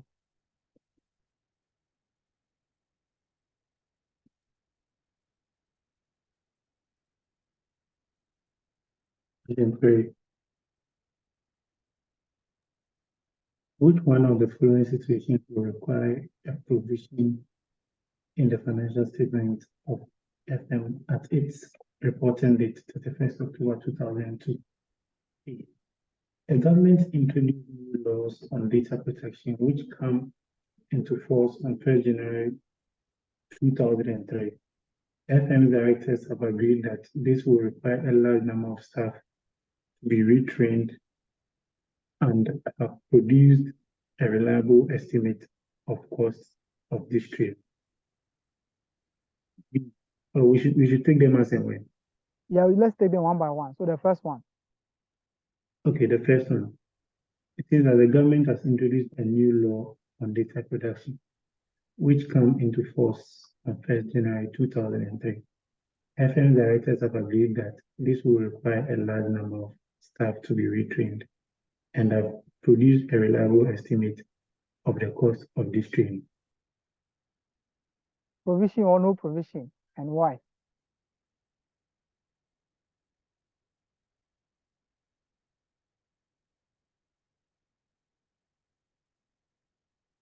Provision. Why?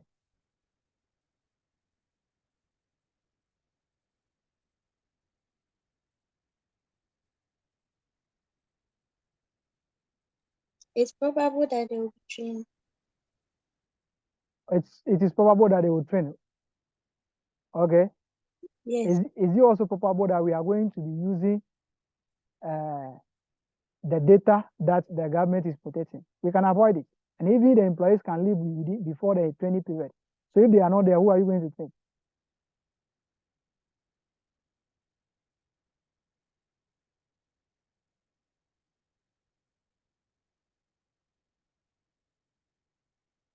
Oh, madam, we are doing question and answer session. You answer that. I also I've listened to your answer and I question you. So you also answer and question me. And I also answer and question you. Let's do it and see who is going to win. Nick, do you think provision should be made in that regard? I'm tempted to follow you, but my initial position was to make provision because one, this is government's introduction, so it's more or less a statutory something. But you And so can't, once, yeah, it's more or less a statutory something. Okay. and once you are in business, in order to keep being in business, you have to train your staff. And then three, the cost. Once you train your staff, I mean, you spend money in training them, and the expenditure can be reliably measured. Okay. So provision should be made. This was my first position. So your second position now is still the same thing. Because Yes. I want to throw you a question. Yes, it's still the same. Okay. The tax law is for all the citizens, isn't it? Yes. The income tax is for all the citizens, isn't it? Yes. But do you know you can avoid that particular law by deciding not to work?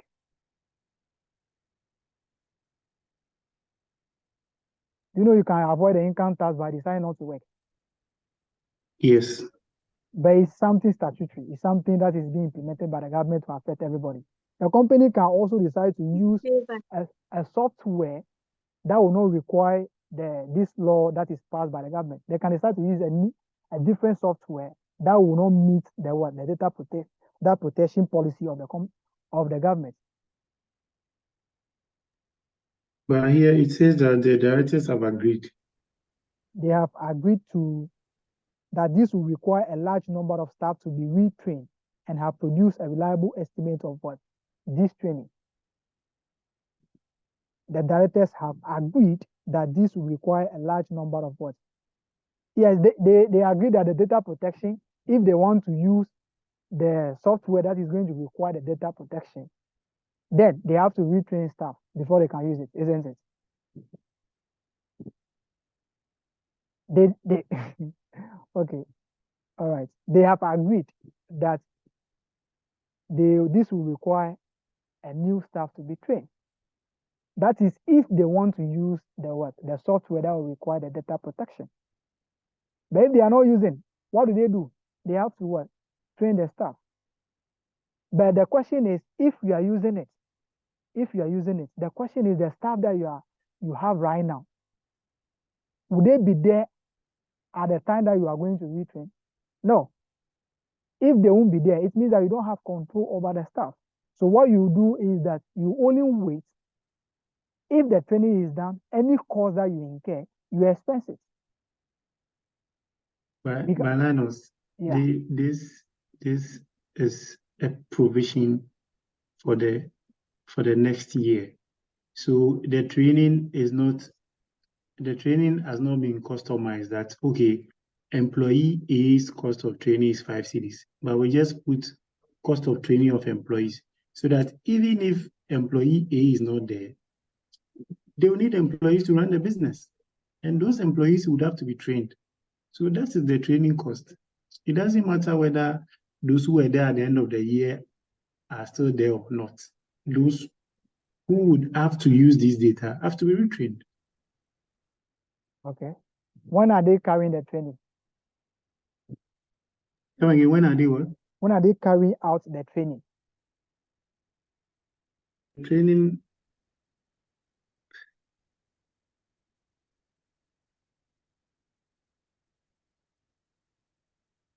That's in 2003.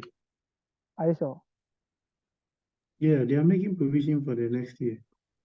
this thing will come into force the next year. Yes. So we can, from this, I can also tell you that currently there is no obligation to retrain the staff. But there has to be preparation before class. They have to be Preparation before class. You prepare before you go for a class. So if the government is rolling out on first January, okay. you can't say that you are not obliged to train your staff.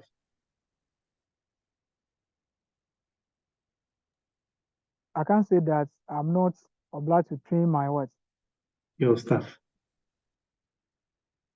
I can only train my staff if I'm using what the government is protecting.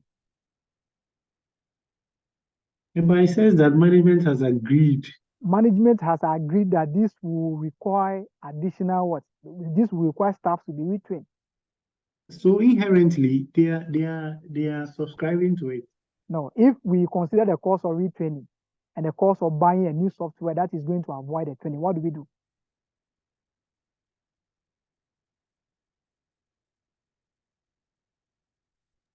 Very interesting. In real practice, there is no software that bypasses data protection. You need to get the required.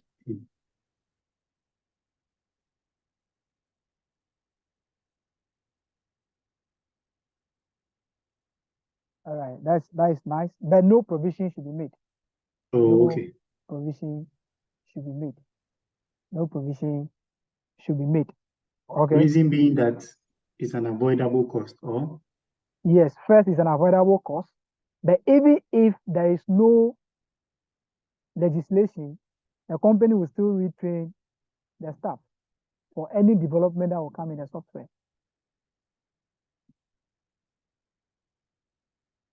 So you can say that retraining is just a normal activity of the company. Even if there is no legislation and there is something, maybe there is a new software that the employees have to use, you have to retrain them. So even if there won't be any, or even if there is no legislation, the government or the company will still retrain each staff. You still update them. They are updating the software every time. So new features will come. They will still train them. All right, let's take the second one. But I like where you are coming from. That is a very nice point. Okay. So maybe if you say all these things in the exam, maybe you have a point. You have a point and your points are valid. So they can still mark you. But the retraining course will still be like a normal course to the company. Even if there's no regulation, you will still organize retraining course to the employees. It's a continual development process. Let's take the second one. We are almost through. Let's finish fast. I'm even tired. B. FM have a policy of making refunds to customers for any goods returned within 28 days of sale and has done so for many years. It is under no obligation to make the refunds. It anticipates that 5% of sales made in October 2002 will be returned by 28th November 2002. All right. So what do we do? Provision or no provision?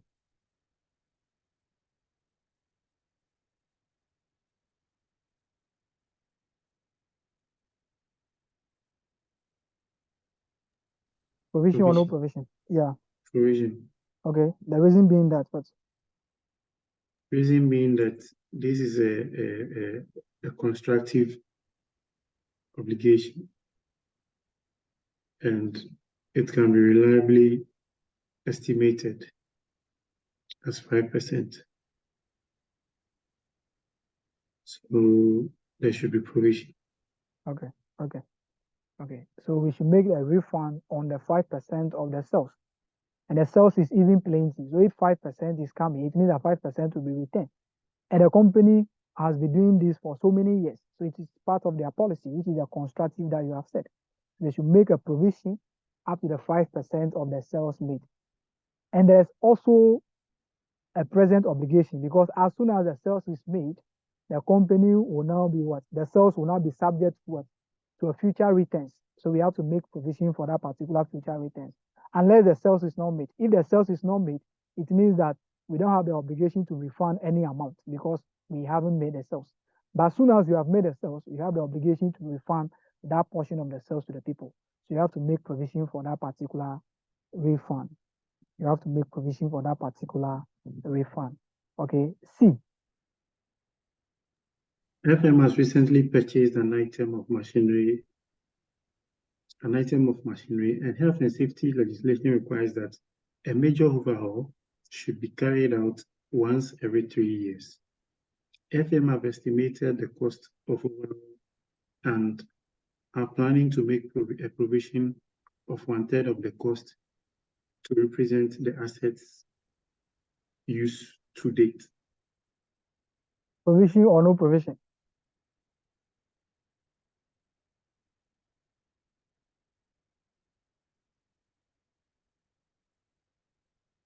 Provision or no provision?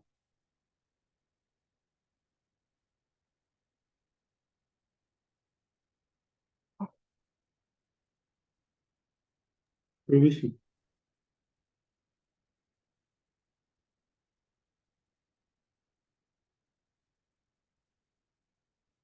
Provision, okay. So there's a legislative requirement, and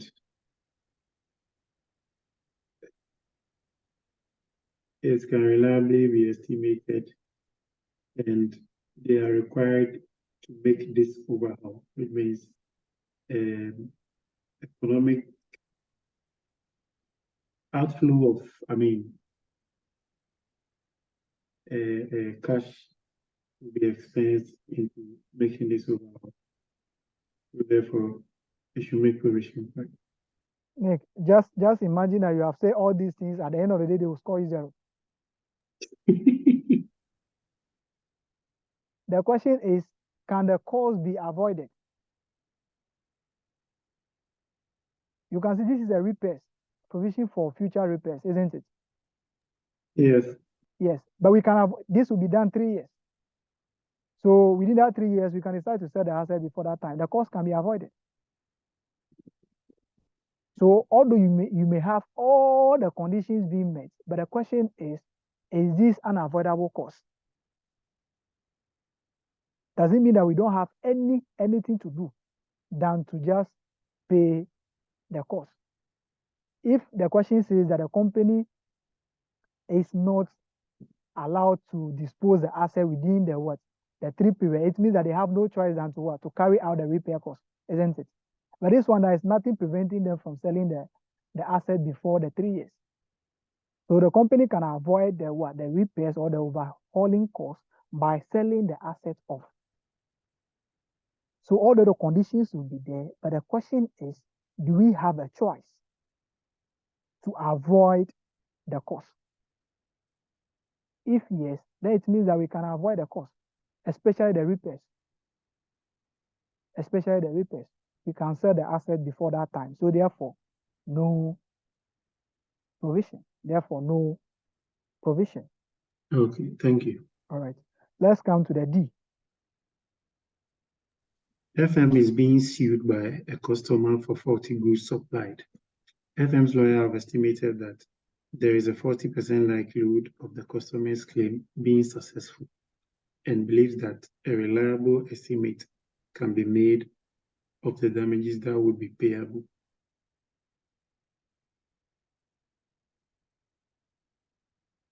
Okay, provision or no provision?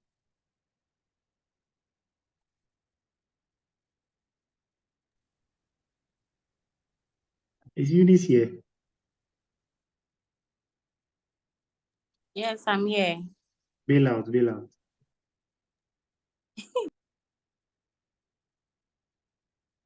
Eunice, I didn't call you. So maybe I know that if I call you, you disappoint me. So don't disappoint other people.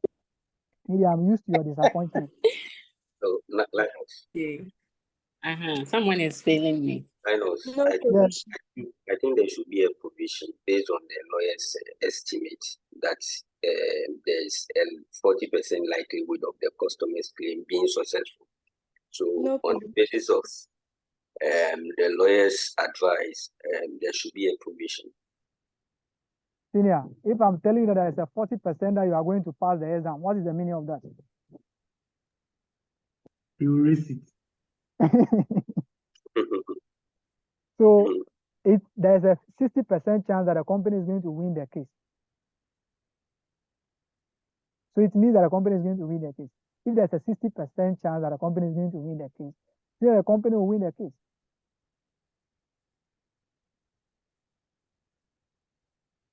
Senior Michael, are you clear on that side? Yes, I can hear you. Yeah. Okay, I get you. So we use the lawyer's estimate. If the Yes. estimate is going against the company, then the company should make the estimate.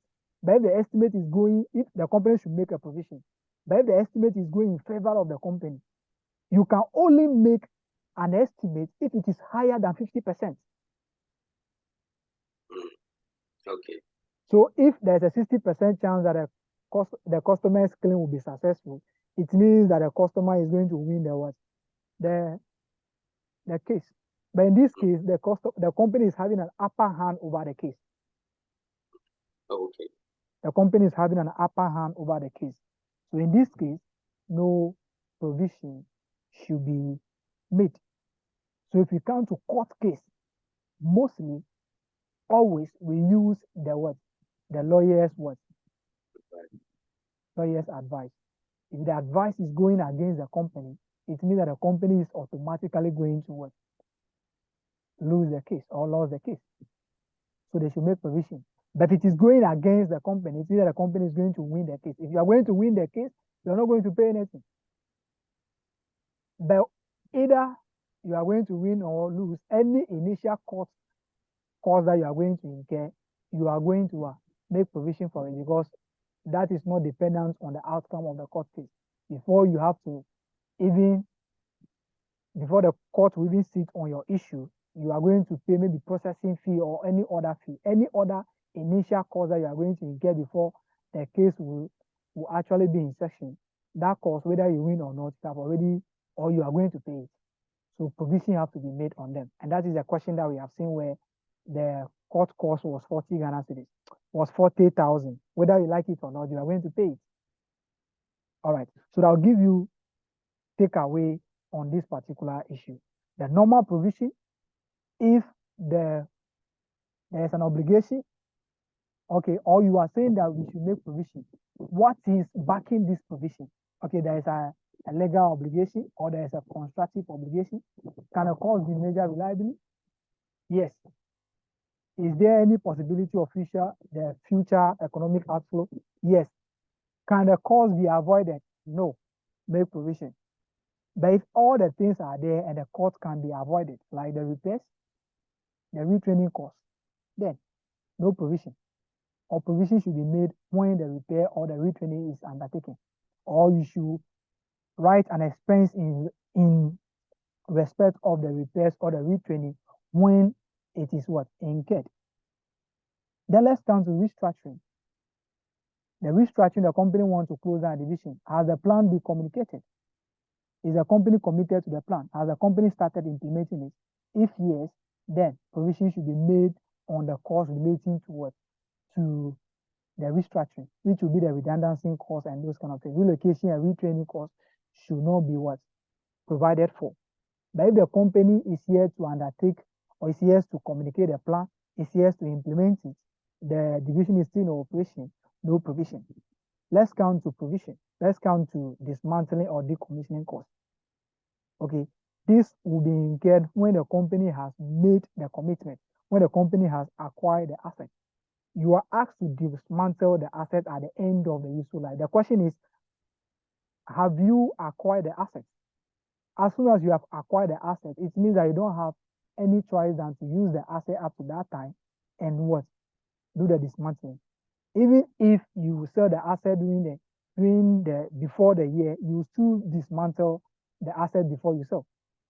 So as soon as you agree to the terms, the 5 years, this is concession. You have to use the asset for that 5 years. Okay, so you can make provision. The provision should be the present value of the future dismantling cost, which should be added to the asset and should be created as a provision. The asset will now be depreciated and the provision will now be increased or will be unwinded over or every year to the what? To the future value. If you come to the contingent asset and liability, I said that it should be based on the what? The lawyer's what? Estimates. It should be based on the lawyer's estimates. All right. So that is all about the 5 and the 37. Maybe Monday, we look at financial instruments. The Saturday, that will be coming. Maybe government grants came in financial reporting. I'm not sure government grants will come in corporate reporting, but we are ending the class on 22nd. So let's try and do maybe major standards. So maybe Saturday, I'll bring intangibles or earnings per share. Okay. So Monday will be financial instruments, Saturday will be earnings per share or intangibles.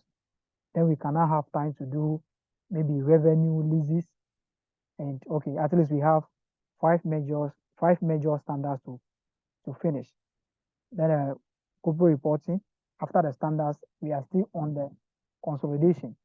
Financial reporting after the standards, we solve maybe 3 questions on final accounts. Then you also go and do your own thing. All right.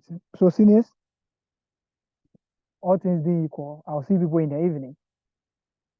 Thank you all for coming.